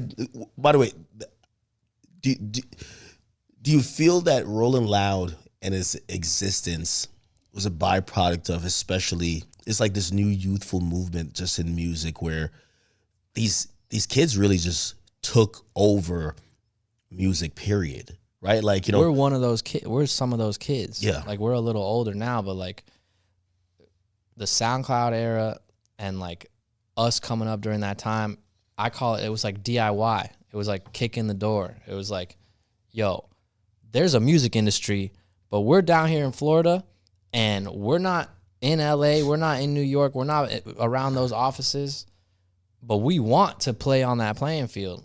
So fuck that. Like, I'm recording in my closet and I'm putting it on SoundCloud, and there's me and Matt, like, fuck that. We're booking these shows. We're going to create our own shit down here, you know? So it was like this scene that came together because you didn't just have hungry artists looking for a platform, but you had hungry entrepreneurs looking to create a platform. Yeah. And so, yeah, like that, it was just lightning in a bottle, all of us in Florida at the same time, just trying to come up and make something of ourselves. Like, nobody gave us shit. Like, we went and took it or built it. Yeah. Was there a time you guys ever like maybe weren't profitable in some Absolutely. Really? So you book shows and just there's not I've lost money on so many shows. Really? Yeah. And I'm not necessarily talking about Rolling Loud. I'm talking about like, man, we've done hundreds of shows in our lives, like throughout the state of Florida and even just nationwide touring. Shows lose money all the time. You're taking risks. And the thing with the concert promoting risk is once the show's over, the show's over. There's no like, oh, I can try to keep selling, you know. Yeah. It's like, nah, there's no asset. It's a fixed point in time event that you have until the show's over to sell the tickets. But you guys make more money for more than just tickets, right? So like you guys get a little bit of parking, right? Well, when we're talking about Rolling Loud, there's more revenue streams, but as a concert promoter, especially an independent concert promoter, more often than not, you're only making money on the tickets. The venue's keeping the bar, parking's not even part of the conversation, and you're not really getting sponsorships. Now, when you create your own festival, yeah, there's ancillary income for sure. Parking, food and beverage, merchandise. Like Rolling Loud merch outsells any festival's merch. Really? Yeah, like we're proud of a few things. Like we have more followers than all the top festivals combined on TikTok. And then merch-wise, festivals that are bigger than us, like a festival could be twice as big as us, but we're selling 3 times as much merch. I'm wondering who's like the competition in terms. I mean, you probably don't want to shout them out, but I'm wondering who do you guys compete, because you guys don't compete with like say like Roots Picnic or some shit like that, right? No. It's like, you know, that's a different demo. I'm wondering who's like for the demo you guys are targeting, the type of artist, obviously genre of music kind of served. I'm wondering like, because I really only know Rolling Loud, and maybe it's me. Like obviously, you know, but these are like Lyrical Lemonade Festival. Like, but I think those are like Cole's brand festivals. Cole's my friend, and I'm very inspired by him as a creative, and he tells me all the time that he's inspired by us at Rolling Loud. So, like, I don't view Cole as competition. I don't view Lyrical Lemonade as competition. I think that's great that they have a good show in Chicago. I think that's great for Chicago. I think it's great for the industry in general and for the culture. I view our only competition as ourselves. And if I had to have only other competitor might be like touring, you know, because touring's taking a lot of ticket money off the table. You're mentioning like these very high ticket prices and stuff, and just there were a lot of hip hop tours in the past few years, you know. So no, absolutely. Well, that's what I was going to ask you next. Is like, okay, I remember a couple of years back in terms of artists and what we used to hear as their fees or what they're getting. And like even, you know, shout out to my man Drew from Mac Agency, like, yo, he hit me and he's like, Big yo, pasta. Right, yo, he hit me and he's like, yo, bro, I gotta let people know. Rod Wave, like, yo, he just got $2 million for a show. And that's an astronomical amount of money, right? Yeah, like he earned that shit. Every seat full. The fee has ballooned up, but I feel like it was never that. Like, I feel like people used to do maybe similar. Is it ticket prices going up? Yeah, it's the ticket price going up. Okay, because now I'm hearing too many artists getting $1 million per show. The gross is directly tied to the ticket price and the capacity, and then that's directly tied to what the artist is taking home. Rod Wave realized I can potentially make more money if I self-promote. I'll pay the venue, I'll pay the staff, I'll pay for the production, and I'll sell the tickets myself and collect every dollar. That's crazy, right? Now, why don't all artists do that? That headline of $2 million, I believe the facts are that, that show grossed $2 million. But you know what? I can't speak on their business. But if it was a scenario of a self-promoted event and the show grossed $2 million, Rod Wave didn't pocket $2 million. Yeah, but pay for shit, yeah. I know that if I needed to, if I want, and I did try to book Rod Wave, but he wanted to do the touring. If we were to book Rod Wave right now, rolling out, it'd be somewhere in that range. Yeah, like a $2 million booking, I think, or 1.5 or 2. Like, bro, he sold out 2 nights at the Kaseya Center in Miami. That's 17,000 a night, 34,000 tickets. That's a big artist. So wait, and when he catches a hit, like a mainstream hit, because he doesn't need to, he'll have a great career. He already has a great career, and he'll maintain a great career without that. But if he catches a mainstream hit, he will be out of here. Like, huge. I feel like he's out of here. It's so interesting kind of watching him. And I guess when you're talking about like a mainstream hit, because he's had hits, but we're talking about like where top 10 songs. You got Tommy at fucking little white boy school knowing the shit, and you still have Rod's fans loving him. You know, like you got everybody knowing it. Yeah. It's different. What's the secret sauce to kind of building like that live hard ticket, you know? Like, you got to start doing it. You got to drop projects consistently. You got to tour consistently. You got to be willing to start in the small rooms, 300-person rooms, then 700-person rooms, then 1,000 to 1,500-person rooms, then 2,000 to 3,000-person rooms, then the big like 5,000-6,000-person ballrooms, or the like scaled down arenas, like mid-size arenas, 7,000-person. Low bowl type shit. Yeah. Like, you just got to work the steps and not try to skip steps. And it's always good to leave tickets on the table, in my opinion. Like, what do you mean? Don't go do, like, if it would be a struggle for you to go sell 1,000 tickets a night, but you'd sell them, but like you'd be selling all the way up until the doors open. In my opinion, and this is debatable, I would say do the 500 to 700-person tour, so it's a quicker sellout, and you build that aura of like, yo, I'm selling out before the doors open, like in advance. Like, I'm selling, tickets go on sale and they sell out. Boom, that's an aura. And then you build that FOMO. People are like, damn, I want to go. I can't even get a ticket. Yeah. The resale market picks up. So I'm a fan of that strategy. Yeah, no, he's completely like, I think he's a one-on-one in terms of how he's doing live events. Like, he had told me some of the math on it. It was like, yo, it wasn't this tour, but the tour before, it was like, yo, I paid $18 million for production. Yeah. No, the production is like, I've never met anybody that spends as much on production as Ye and Travis. Like, those people spend like whole checks on production just to like really have that experience, you know? It's super important to put on a show for your fans. But like the arena thing, certain artists is better at the festival. Like, in my opinion, seeing Playboi Carti or in an arena, nah, man. Like, I'm not sitting in a seat or standing in the little space I have. Yeah, actually, if you were at the show, like, I feel like the coveted spot is to be on that fucking floor. Right? Yeah, like, everyone wants to be standing. Yeah. Like, no one is like, all right, we're in our seats with a little drink here. No, everyone wants to be like, mosh pit, and the floor only fits like 1,000 people or something. Yeah, like, man, I stand by this. The best place to see Playboi Carti is Rolling Loud. That's probably true. Like, so get your tickets. Like Rolling Loud, Orlando, May 8th through 10th. Playboi Carti. Yeah, I feel like Travis has kind of shown us this. Like, he does a really good job of like, because they come across our desk, they'll be like, hey, listen, just they'll send us like videos of like his last performance. It's like a drone thing that just shows. They show it's like from space, and you're watching it and it looks ridiculous. Yeah, that one video they had from when he did that show in Italy. Yeah, I think is the one you're talking about. That shit was insane. It looked like a festival, and it was just Travis. What about The Weeknd? Love The Weeknd. He came out at our show with Playboi Carti in LA, our last festival in LA, and super nice guy. I got a chance to meet him. And he came out and performed with Carti, like incredible. In that case, do you have to like pay him or you just like show him love? No. Shit. We can show him love. Showing Carti love. He wasn't there for us. Oh yeah. But there was a respect, and we did speak about him doing Rolling Loud in the future, but he did 2 stadiums in Miami.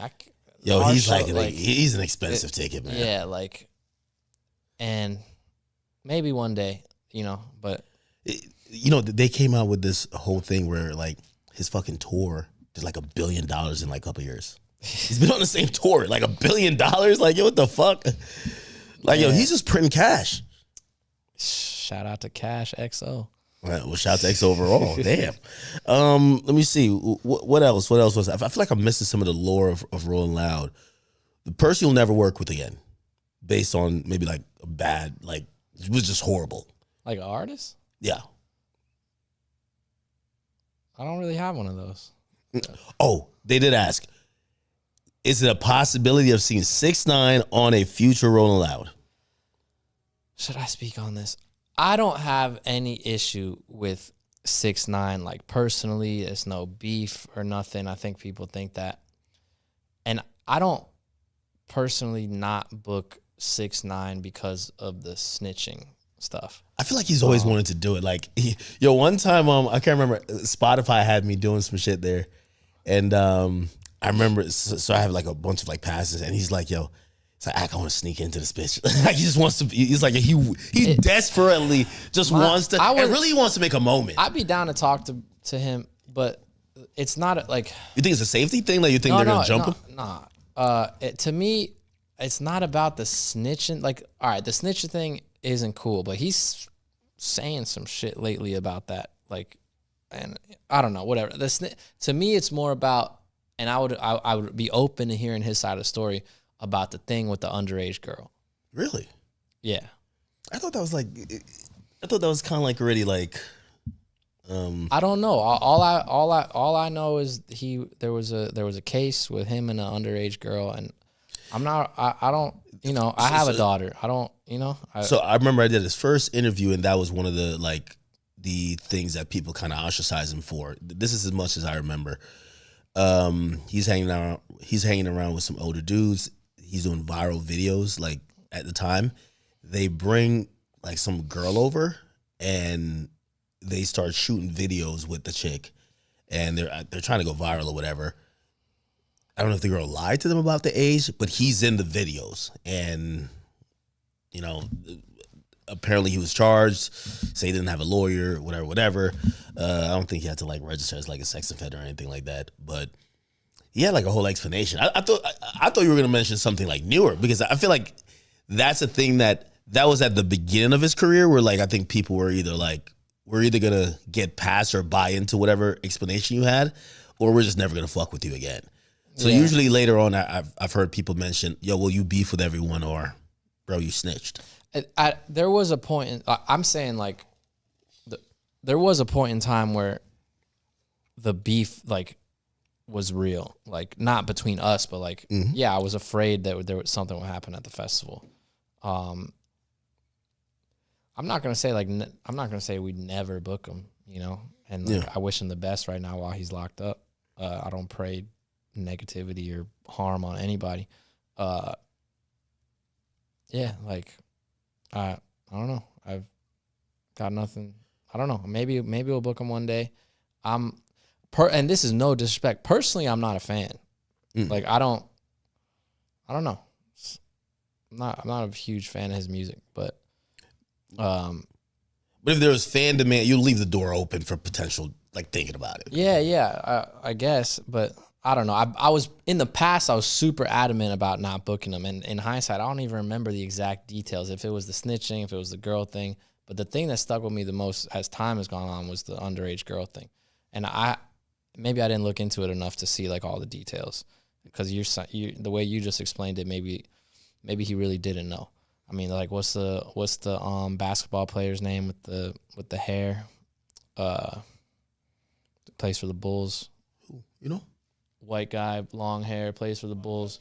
Yeah, Josh Giddey. Like, he just had a situation. Nah, he different though. He started dating the chick. But he didn't get canceled from the NBA. Like, yeah. Like, I think it turned out that he was like lied to about the girl's age or something. Oh, okay. So listen, man, if it's a scenario like that, and like he really didn't know the girl's age, and supposedly from the story I know and what he's kind of reading, I don't think he even had sex with the girl, but the girl is like exposed in the video and he's in the background, and this is some weirdo behavior too. I don't know. A lot of stuff from that era is like people actually forget. There's certain rappers, let's not mention names, like they would kind of go viral for like rapping and somebody just getting head in the corner. Oh, I mean, there's Ski Mask. Yeah, like he had a viral video. He was rapping, and because him and X for a brief time were managed by this porn star named Bruno Dickums, and this dude was fucking a girl on the couch, and Ski was rapping in front of him. Yeah, I don't know if it was scrubbed from the internet, but there was videos of X doing fucking some girl in the back of a car or some shit. Really? Yeah. I feel like them, even Pump, it was always like Pump would be getting head. Yeah, it was always like these things that I think you mix like that generation with like sex, it went viral more because it was really that's why it was called the clout era. Sex or fighting. Like, X was like chasing, like always like on back when people go live on Periscope. Yeah. Like going live on Periscope trying to hunt down Space Ghost Perp. Like, yo, meet me up. Like, I'm trying to fight you. Or like somebody would be trying to collect, like X would collect for a feature. And somebody said Carti and Broke Boys. Yeah. Yeah. X would be trying to collect or someone would pay X for a feature, and then X wouldn't do the feature, and then the kid would try to get the money back, and then X would be like, yo, when I see you, I'm beating you up. Yeah. Sure enough, actually, funny, we're going to Orlando now. I was in Orlando that X whooped the shit out of this kid and went viral as fuck. Yeah, no, I'm not. But the thing about his fans was also like really intrigued with the idea of him like always down to fight and like supposedly being good at fighting. You know? Yo, he'd slap box us right now. Like he'd be like, "I run it," but like he loved that, and it didn't matter how big you were. And his hands were good. Like he was nice. But the thing about X was the evolution. Like he went past that quickly, like at a young age, you know. It's like, hey man, I was doing the wrong shit. Yeah, like I was wilding out too crazy. And when he got jumped by the Migos associates, yeah, and he went on live or posted a video right after, like, man, y'all ain't even fuck me up that hard, like run it back, like I'm trying to fight right now, like blah blah blah blah. Yo, he was like the definition of like that, just like acting out, but like belligerent, misunderstood teen. Yeah, you know. Yeah. I'm getting a couple questions here. They want to know why or how do you guys, I guess, how you make the decision of not booking certain people at certain times. Like, so they're looking at people who like just dropped albums. So they're saying 21 Savage, Thug, and who else? And they got J. Cole. J. Cole just announced his album. Listen, there's a lot of people that are not on this lineup. We made a conscious decision with this lineup to book artists that are appealing to like this new age of hip hop fan. That's why you see the fake Minks, the Net Spends, the SD Kid, Osama Son, Xavier So Based. Like, I mean, I could keep going. Nine Vicious, Apollo Red. Like, just a lot of these, like, you know, these young underground kids. It's like the new wave, like the new X and Skis. You know, like these new kids that like. Yo, a lot of people in your chat probably don't even know who they are, you know. But and they're saying Uzi and Kodak.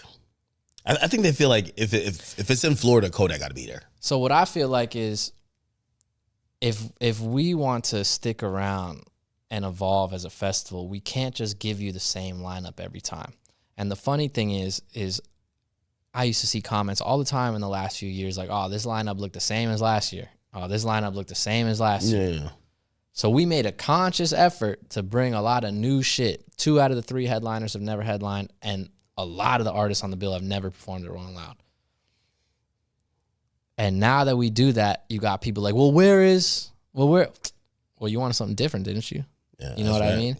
All right, so maybe you are not familiar with a lot of these artists on the bill, but all these artists are streaming crazy, and all these artists are selling out shows. So you might be unk status now. You know, it just might not be for you. Yeah, I ain't gonna lie. Shit, I might be unk status. I am unk status. I just stay young because I'm in this shit, right? Yeah. But yeah, so I just think like we made a real conscious effort to book real young here and like, you know, book some new shit. Now it's not that we're never gonna book all those other artists, but another thing too is that a lot of those artists you just mentioned are headliners now. 21 Savage is a headliner. Lil Uzi Vert is a headliner. Who else did you mention? J. Cole, been a headliner.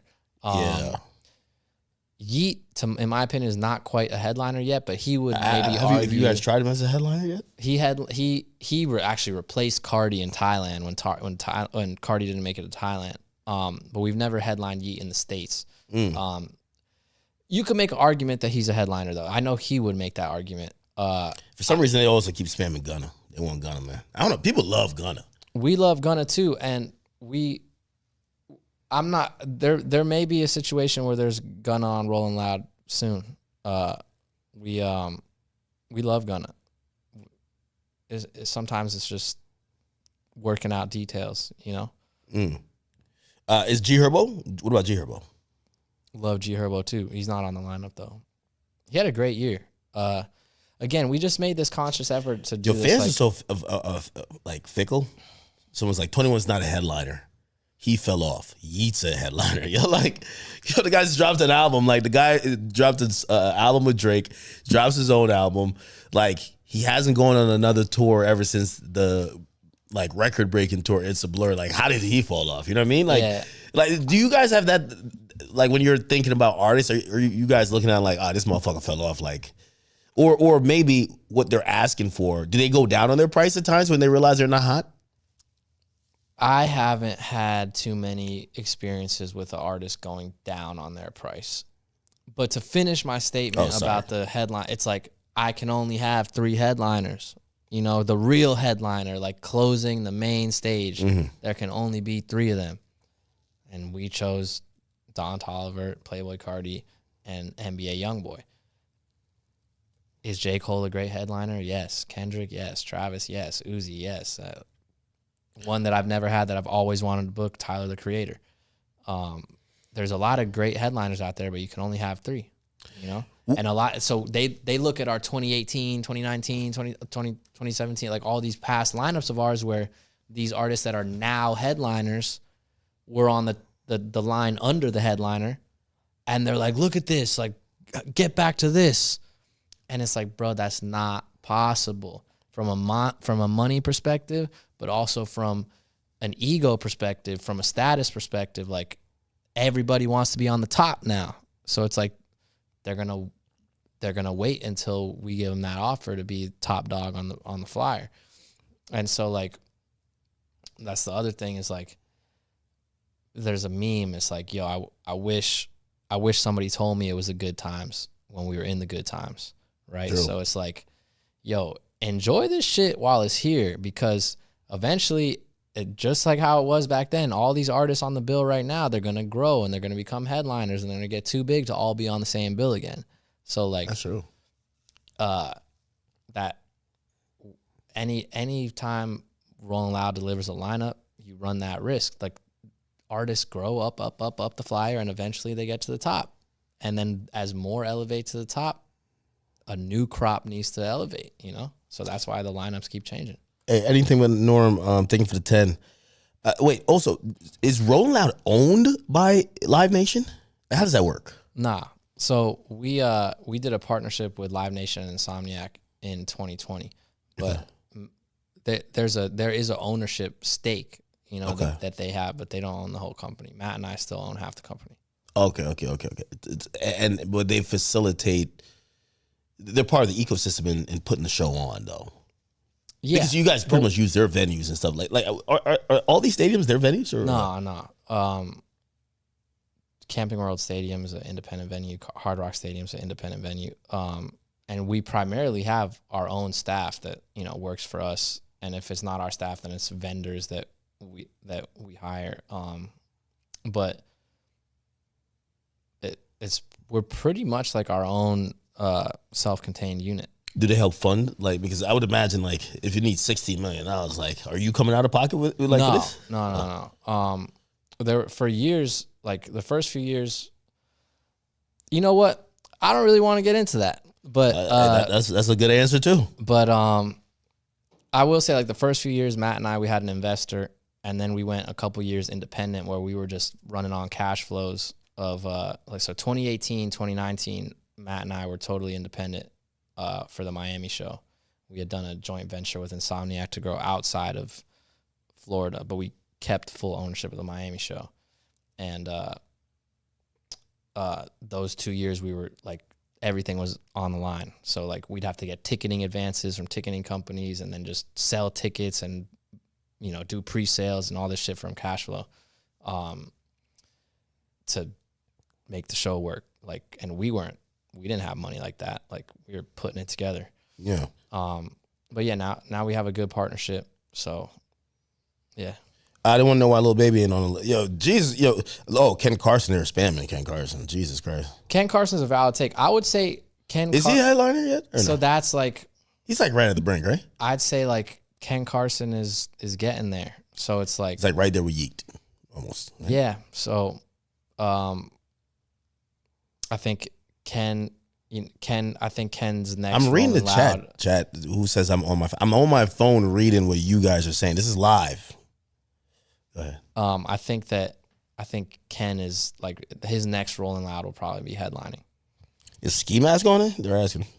Ski Mask is not on the show. Ski Mask has done basically every Rolling Loud for the past fucking 7 years or something, and we made a decision. Like, yo, I called him. I was like, yo, I don't think you should do this Rolling Loud. You know, I think like you need to focus on finishing this out. He's talking about dropping 2 albums this year. It's like, bro, you need to finish these albums. You need to go do a tour. You need to like I want to pay you more, but you got to earn that, you know, and forget about Rolling Loud for a second.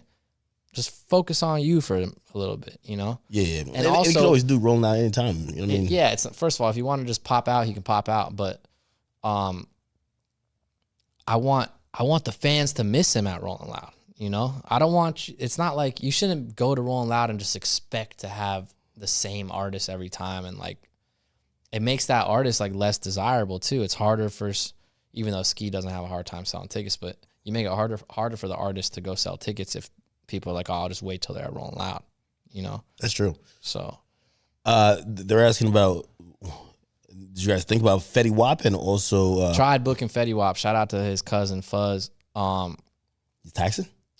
Nah, it was an issue of not being able to be announced because of like restrictions right now from having just gotten out. Oh, we're not opposed to adding him. Like as soon as they tell us like, yo, he can be announced, you know, we'd consider it because we want him on the bill for sure. Platboy Max, he's on it. No, I know he's on it. Where do you see his career? He's like in a really, I think he's in a really dope position. Yeah. Where like he's the streamer who really is like also a full-time musician. He's like DDG, like they're both kind of like the same. But like, but Blackboy Max squeezed the Grammy nomination out, right? Doesn't he? Doesn't he have a Grammy he does. Yeah, he does. What do you think about him as overall, like, you know, career? And do you think that maybe is like a wave for like, because we see more streamers making music where you might be thinking of adding, you know, someone like someone told me like Rakai has like a song that's popping.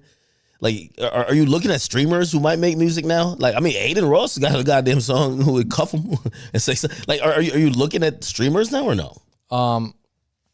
It's not that we're looking for. It's like, oh, we need to book streamers. It's not like that. But like, yo, we also are still at the same time aware of like, yo, streamers got the motion right now. Like, that's why I'm here right now. Other than, you know, I think it's a cool platform, but like, y'all got attention. It's the attention economy. Y'all got the attention, right? But as far as actually getting booked, it's like the music got to be hitting. You know, people got to fuck with the music. So I think Blackboy Max has some cool music. I think DDG has some cool music. So yeah, but I'm not like, where's the next streamer rapper? Yeah. I like what you said recently about. They killed me for it. They kill you for everything you say. I want to know why people hate you so much. It's and maybe I'm ignoring shit. Maybe I haven't seen. Maybe you do say some fucked up shit. No, they'll latch on to one thing. Well, here's the thing. At some point or another, I have to criticize their favorite artist. And at some point or another, I am going to probably stand on the opposite side of an opinion that affects a group that they represent or that they care about. Yeah. And I love to say, like, my audience, I don't even think I agree with, my audience don't agree with me. I don't even say 75% of the time. I think probably 60%. But they're smart enough to know, hey, we disagree with him on this, but logically, we see where he's coming from. Yeah. And I think because we're in stan culture, like, there's people that it could be anything. You know, if they heard, I don't know, like, I fucking broke my leg. They're like, that's what he gets for criticizing Nicki Minaj. Fuck him. Yeah. Like, there's a lot of that online. Oh, you had some like Megan stuff too, right? I think. But also, it's so tough, like, criticizing female artists. I don't even want to talk. Rock Nation doesn't like me. They don't like you? All under the nation, the Live Nation. I think Rock Nation. I got nothing but respect for Jay-Z. Yeah. Why you didn't get Doshi on the joint? That's how you make cool with him. I don't know. Just didn't book her. But she's arguably a headline. Like she's getting headline billing on festivals. So I heard she's getting headline money. I ain't gonna lie. Yeah. I'm gonna show up to one of her shows. I showed up to a Kendrick show. I wasn't greeted the best. Yeah. But I like to show up to artist shows, especially ones I don't get, to like see what their crowd is. Yeah. I gotta show up to a Doshi show to see like who these because I ain't gonna lie to you, I really think it's a bot farm. Like, I just can't. Nah, she got fans for real. I feel like she's like the woke person. I think it'd be more white girls than you expect, though. You know, like the granola eating. Yeah. Wait, why Rock Nation don't like you? What'd you do to them? I think I have like beef with Rock Nation never ends well. I think I have like a thing I'm not allowed to. I shouldn't have even said that. Like I respect them, so I just but I don't want to get caught up in talking about you beefing with one of their artists or something. So no, yeah, Rock Nation's like the Illuminati, man. You want to just like stay out of their crosshairs, you know. I feel like I just put myself in them. But shit. Somebody was just like, yo, we forgot about that beef. Let's start it up. Wait, what was I talking about right before we got into that? Yeah, what were we talking about? Oh, we were talking about you said I made a point and I was trying to reiterate the point and you said you agreed with it. And oh yeah, the streamers and rappers like going on stream is like killing rappers or like I don't know exactly what you said. But their aura, like I was saying, if you're trying to sell music, what people don't want to acknowledge is that the image, the look, the presentation. It's the reason why, like, you know, Carti or Travis, like, they need their, like, if you gave them maybe whatever they wanted, like in terms of a fee, but you're like, you're just gonna run out on stage in front of this black, like, you know, background with whatever. They're not doing it. They don't give a fuck about the money because they have built this image. So the point I try to make to these artists is that, hey, listen, a lot of times, I'm not saying you guys are lying about who you are, but there is this idea of fans listening to your music and creating an image of you. Yeah. Or buying into the image. And a lot of times when you're on streams, a lot of times you're not doing yourself any favors. You're actually eroding that thing. You're killing your own mystique. Yeah. It makes it harder for fans to buy in, and also that trickle-down effect to you selling music. The people who got mad at me aren't the people who are selling music anymore. They were becoming personalities. Like, for example, Blueface. Blueface is supposed to be on stream. Yeah. He's doing a reality show. He's doing a bunch of interesting stuff. But like, if Carti went on, if Carti like, I'm launching a Twitch channel. If Carti was like, yo, I'm gonna be streaming like 3 days a week for the next 6 months, like, I guarantee you're gonna see that aura deplete. No, I feel that. And it reminds me of like these days with social media. That's why I feel like people are like, you know, who's the next Michael Jackson? I don't believe there will ever be superstardom to the level that we had with artists like Michael Jackson, because there's not enough barriers between us and the artist now. Like, I can see everything about an artist on my phone, like, instantly, like, as simple as looking at pictures or seeing them post selfie videos in their kitchen, or like, you know, artists are bringing fans into their life more, right? Making themselves look more normal. Like Michael Jackson, like, you could only see him on stage, in the music video, on the album art, like, so that when you did see him in public, they'd be thousands of people outside the hotel screaming, you know what I mean? Yeah. Like, that level of superstar fandom, like, you don't see it anymore. And then, like, with the streaming, it's like, it's basically the same argument. It's like, yo, you give too much access, you become less special. But it's a balance too, because, like, yo, the attention right now, a lot of it is in streaming. So how do you balance that? And I think it's like a literally like a fader knob that you got to see, like, do I go all the way nothing? Do I pop up every once in a while on some, you know, streamer friend streams? Or do I do the T-Pain, Blueface, you know, crank that fader all the way to the right and stream X amount of times a week? Who else does? T Grizzly, you know? Like, because it's real money. You know what I mean? Yeah. Yeah, no, absolutely. Are you guys doing anything with, like, streamers this time around? I'm down. Like Kai, Neon, we set up in advance for LA. Kai was like, I had been hitting him up, like, yo, let's do something. Like, I wanted to build his bedroom on site with, like, glass walls around it, and have him stream from it. Or I was like, or we could do whatever. You could do a 72-hour stream. You know how he does Mafia-thon, like, do a stream, a Rolling Loud-a-thon or whatever, or, like, host the festival. Like, I offered him so many things, and nothing. Like, I feel like the streamers, a lot of them, the answer I would get was like, oh, we're only planning, like, the next 30 days. Like, we're not even thinking that far out. And then he's like on a Travis level in terms of streamers. Yeah, this dude he's on another level. Yeah, bro. No, it's crazy. But it was like, with him, it was like the day before the show. He hits me back like, yo, I'm trying to pull up because, like, Carti album just dropped, you know? And I'm like, bro, I got you. I'll get you the best pass. I will personally escort you around from time to time. Like, and it, you know, it was worth it for us because, I mean, first of all, he's a nice guy. And, you know, part of what I like to do is help put people on. Not that I'm helping put Kai on. You know, his audience is huge, so we want part of that as well. But it was a good feeling to be able to give him the good access and whatnot. But his stream went crazy at the festival, you know. But I couldn't plan that in advance. I would love to have any of you or fucking anybody want to come stream or roll out, pull up. Would you guys do a deal? I guess I'm like just thinking about if you guys are even thinking this far in the future. Like, say with the Platboy Max, you're like, yeah, we do want you to perform. We respect you as an artist, but, like, we also know part of the experience is, like, streaming too, and we want to incorporate that.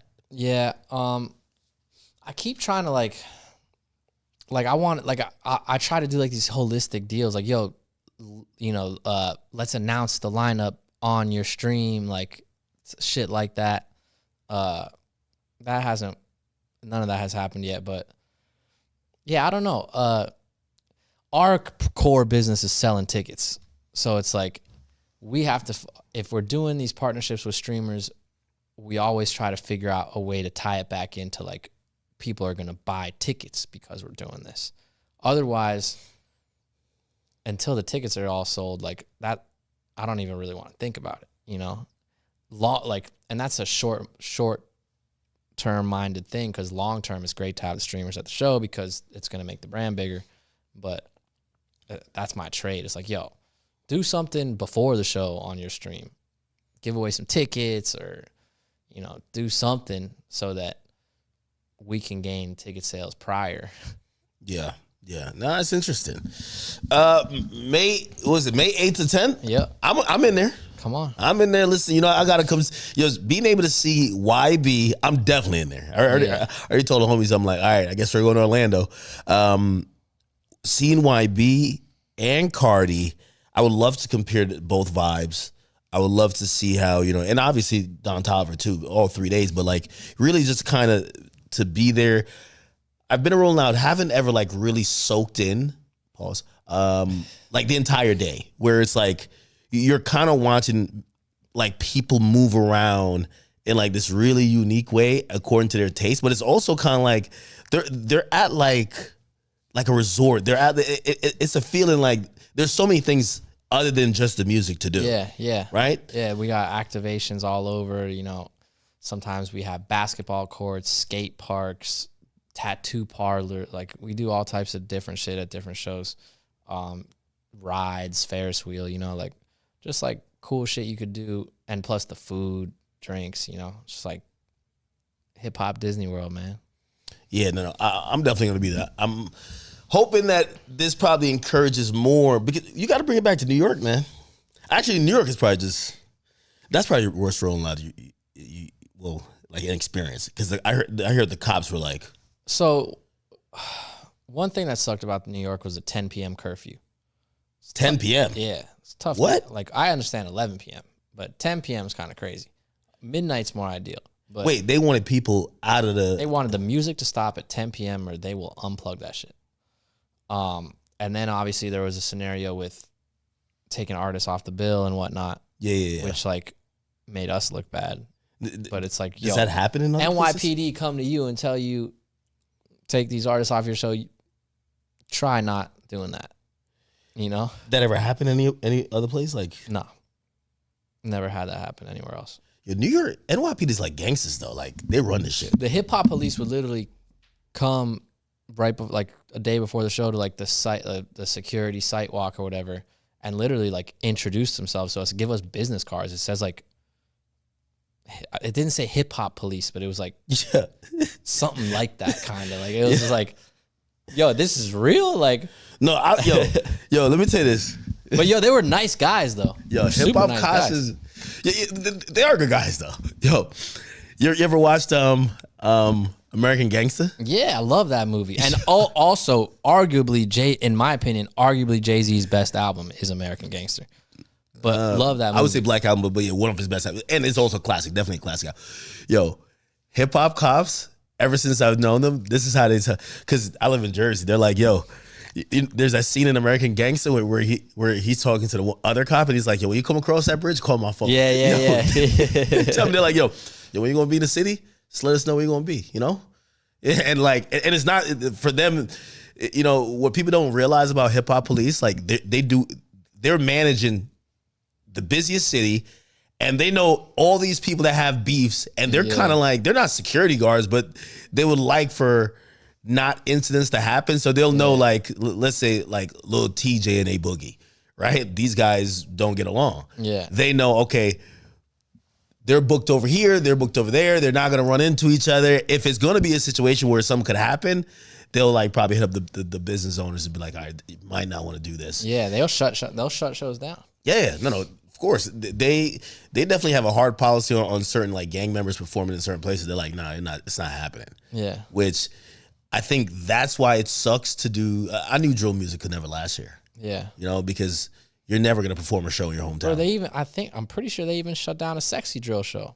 The Cash Cobain had the Slizzy Fest. Had Chow Lee. That's my guy, Chow Lee. And I'm pretty sure, I don't know who shut it down actually, but I heard maybe it was them. Interesting. Yeah. Nah. And that's like, they're talking about fucking. They're not talking about shooting. Yeah. Nah, that's ridiculous. But is that the worst experience, like dealing with like a city and like its like infrastructure?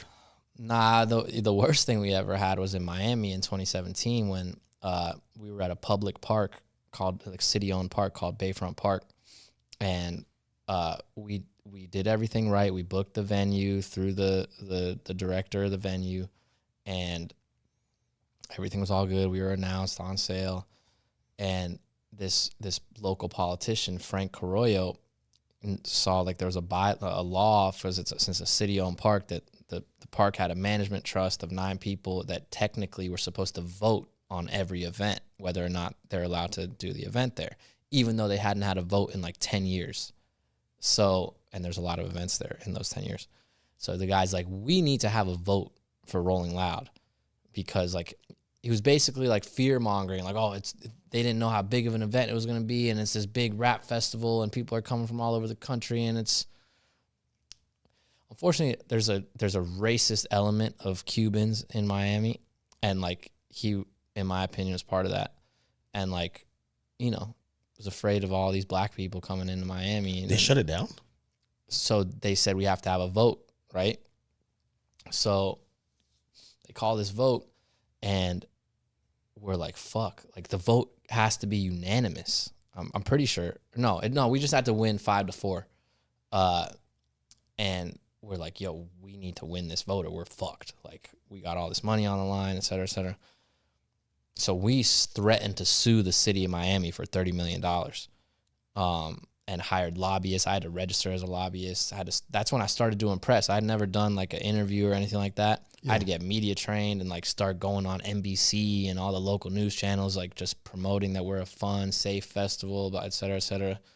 Individually, like the lobbyists and lawyers are talking to all these people on the management trust, like just, you know, be like, hey, we're a safe event, like vote yes. We ended up winning the vote 9-0. Oh, really? Nice. And then like, back to Periscope. I hop on Periscope. I'm wearing a suit. We did it. We won. Bro, tickets sold out. Like, because it was like that we were getting close to the show. It was like weeks out. It was like not a month out, probably like 3 weeks out. And people were like, yo, we need to know, like, is this happening or not? Because Miami Herald's writing articles like Rolling Loud event potentially being shut down, blah, blah, blah, blah. Won the vote, sold out. In an event where cancellation happens like that late, do you guys like take that hit, or is it like insurance, so to speak? These days, certain things are covered by insurance and certain are not. That's not my strong suit. I would have to ask our lawyer. But back then, I think we were fucked if that got shut down. Damn. I mean, I was how old was I then? I don't know. I was in my 20s, and we didn't know what the fuck we were doing. Have you guys ever been close to like being bankrupt, or like just being like inside, like we just don't have money to keep this shit going? Nah, I mean we had an investor at first. First year we lost $100,000, but the show, the total budget of the show was $250,000, and we sold out the show, but we went over budget, so we lost like $100,000. So the investor lost $100,000, and they were like, yo, what the fuck? And I was like, yo, next year we got you. Made that $100,000 back and then some, you know? So just got to believe in your vision. But no, we never been bankrupt or insolvent. Find ways to partner with people where we're not taking the risk. But 2018, 2019, it was all on our necks. And we just took big risk, and we're blessed to have great shows that did the business they needed to do. Because you guys didn't do one during COVID, right? So COVID, we had a show announced, and we had to cancel it and refund everybody. What about the artists that were booked? Did they understand? Or the ones that were booked that had deposits held the deposits and stayed booked until 2021. And the ones that didn't have deposits, you know. Nobody ran off for the plug? Nah. Oh. Interesting. Face pretty gated, you know? Like, our brand is strong. Like, thank God, you know? Yeah. Any last questions here, chat? Yeah, what's the chat? It's been a hell of a day for my man. He's been doing his thing. And I don't want to, you know, obviously we streamed for like infinitely long, but I don't want to hold him here until like in perpetuity. So just rattle off the last couple questions.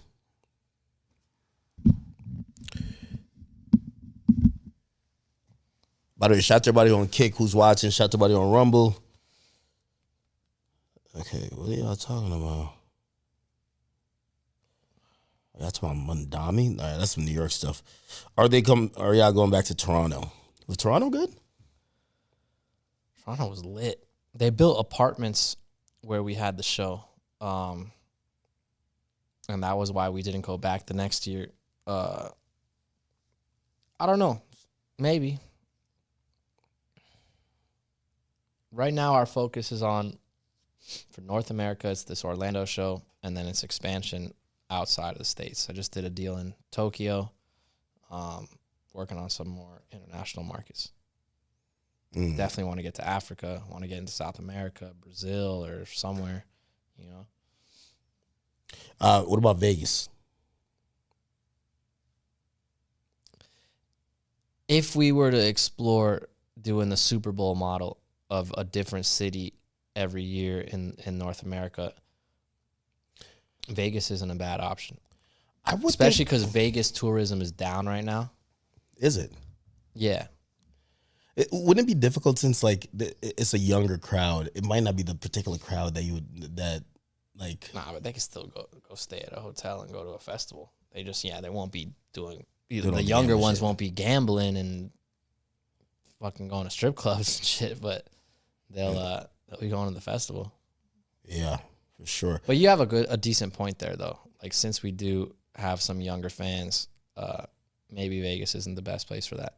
But there have been hip hop festivals in Vegas that have sold out. So for the people asking, yes, Chief keeps on the lineup. You guys could go check out the lineup. Go to Rolling Loud on Instagram.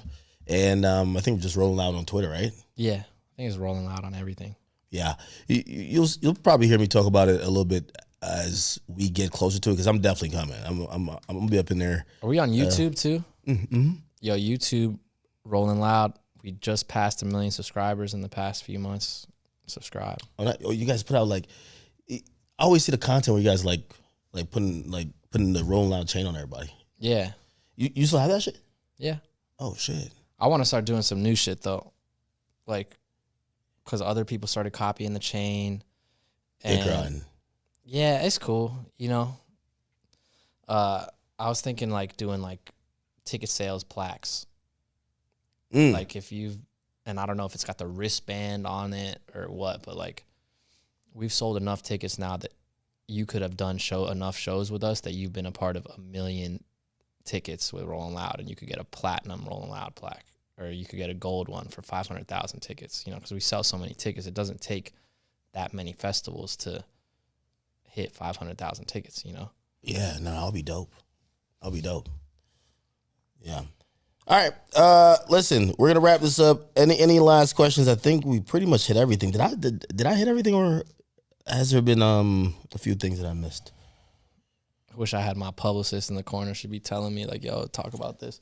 Nah, you don't need no publicist. What's the tea you want to talk about? What's the dirt, bro? Nah, man. So I'm not that guy. You won't be getting no easy clips from me. Just Rolling Loud, man. Pull up. All right, guys. I'm gonna be doing a regular stream, like topics and stuff. Not sure about tonight, maybe, but listen. Conversations like this with someone who I think you're always looking at the industry and like especially the live market, which you currently dominate. We're both kind of trying to like assess what's next and what's going on now. Yeah. So like I think these conversations, like my audience is like really they're into like, you know, like inside baseball, but like inside music industry shit. And I'm a little torn on like because I understand that because I am that I want to know all the stuff too. But like I said, it's like how much of that stuff is supposed to be in the public domain? Yeah. You know, it's like it's entertainment. But it, like you said, inside baseball, in sports, like every player's contract is public, you know? I just seen Finesse 2 Times post his contract. Like the actual contract. I'm like, you know, a crazy contract. Like back in the day, sales used to be like this, you know, secretive thing, right? Yeah. Where Nielsen SoundScan would have it, but no one would know. These days, every fan page knows sales and predictions, right? Yeah, there's the streaming numbers, you know, like Spotify the numbers are right there on Spotify. Like, that's an example. Like, people are like pocket watching on streams, and the first week sales thing is so trash because it's like, damn, man, if your first week sales are less than what people think you should be getting, just fucks your album. Yeah, it definitely it's part of the initial content. I think that's why people like labels then buy records or like bot streams, because you if you don't start off hot, it's so hard to recover. Yep. Yeah. All right, listen, chat. Thank you for popping in. Tariq, I said it right this time. Yeah. Thank you for popping in, and definitely, we were waiting for you to make this announcement that we could chat, and I'm glad you came up here, my brother. Nah, for sure. I'd come back. It was a good talk. Definitely. Well, I'm probably gonna see you in Orlando. Yeah, let's go. I'll see you in Orlando. Rolling Loud, baby. All right, chat. Go copy our tickets. Rolling Loud Orlando. It's back in the States. If you didn't want to go to Mumbai, India, to go see your favorite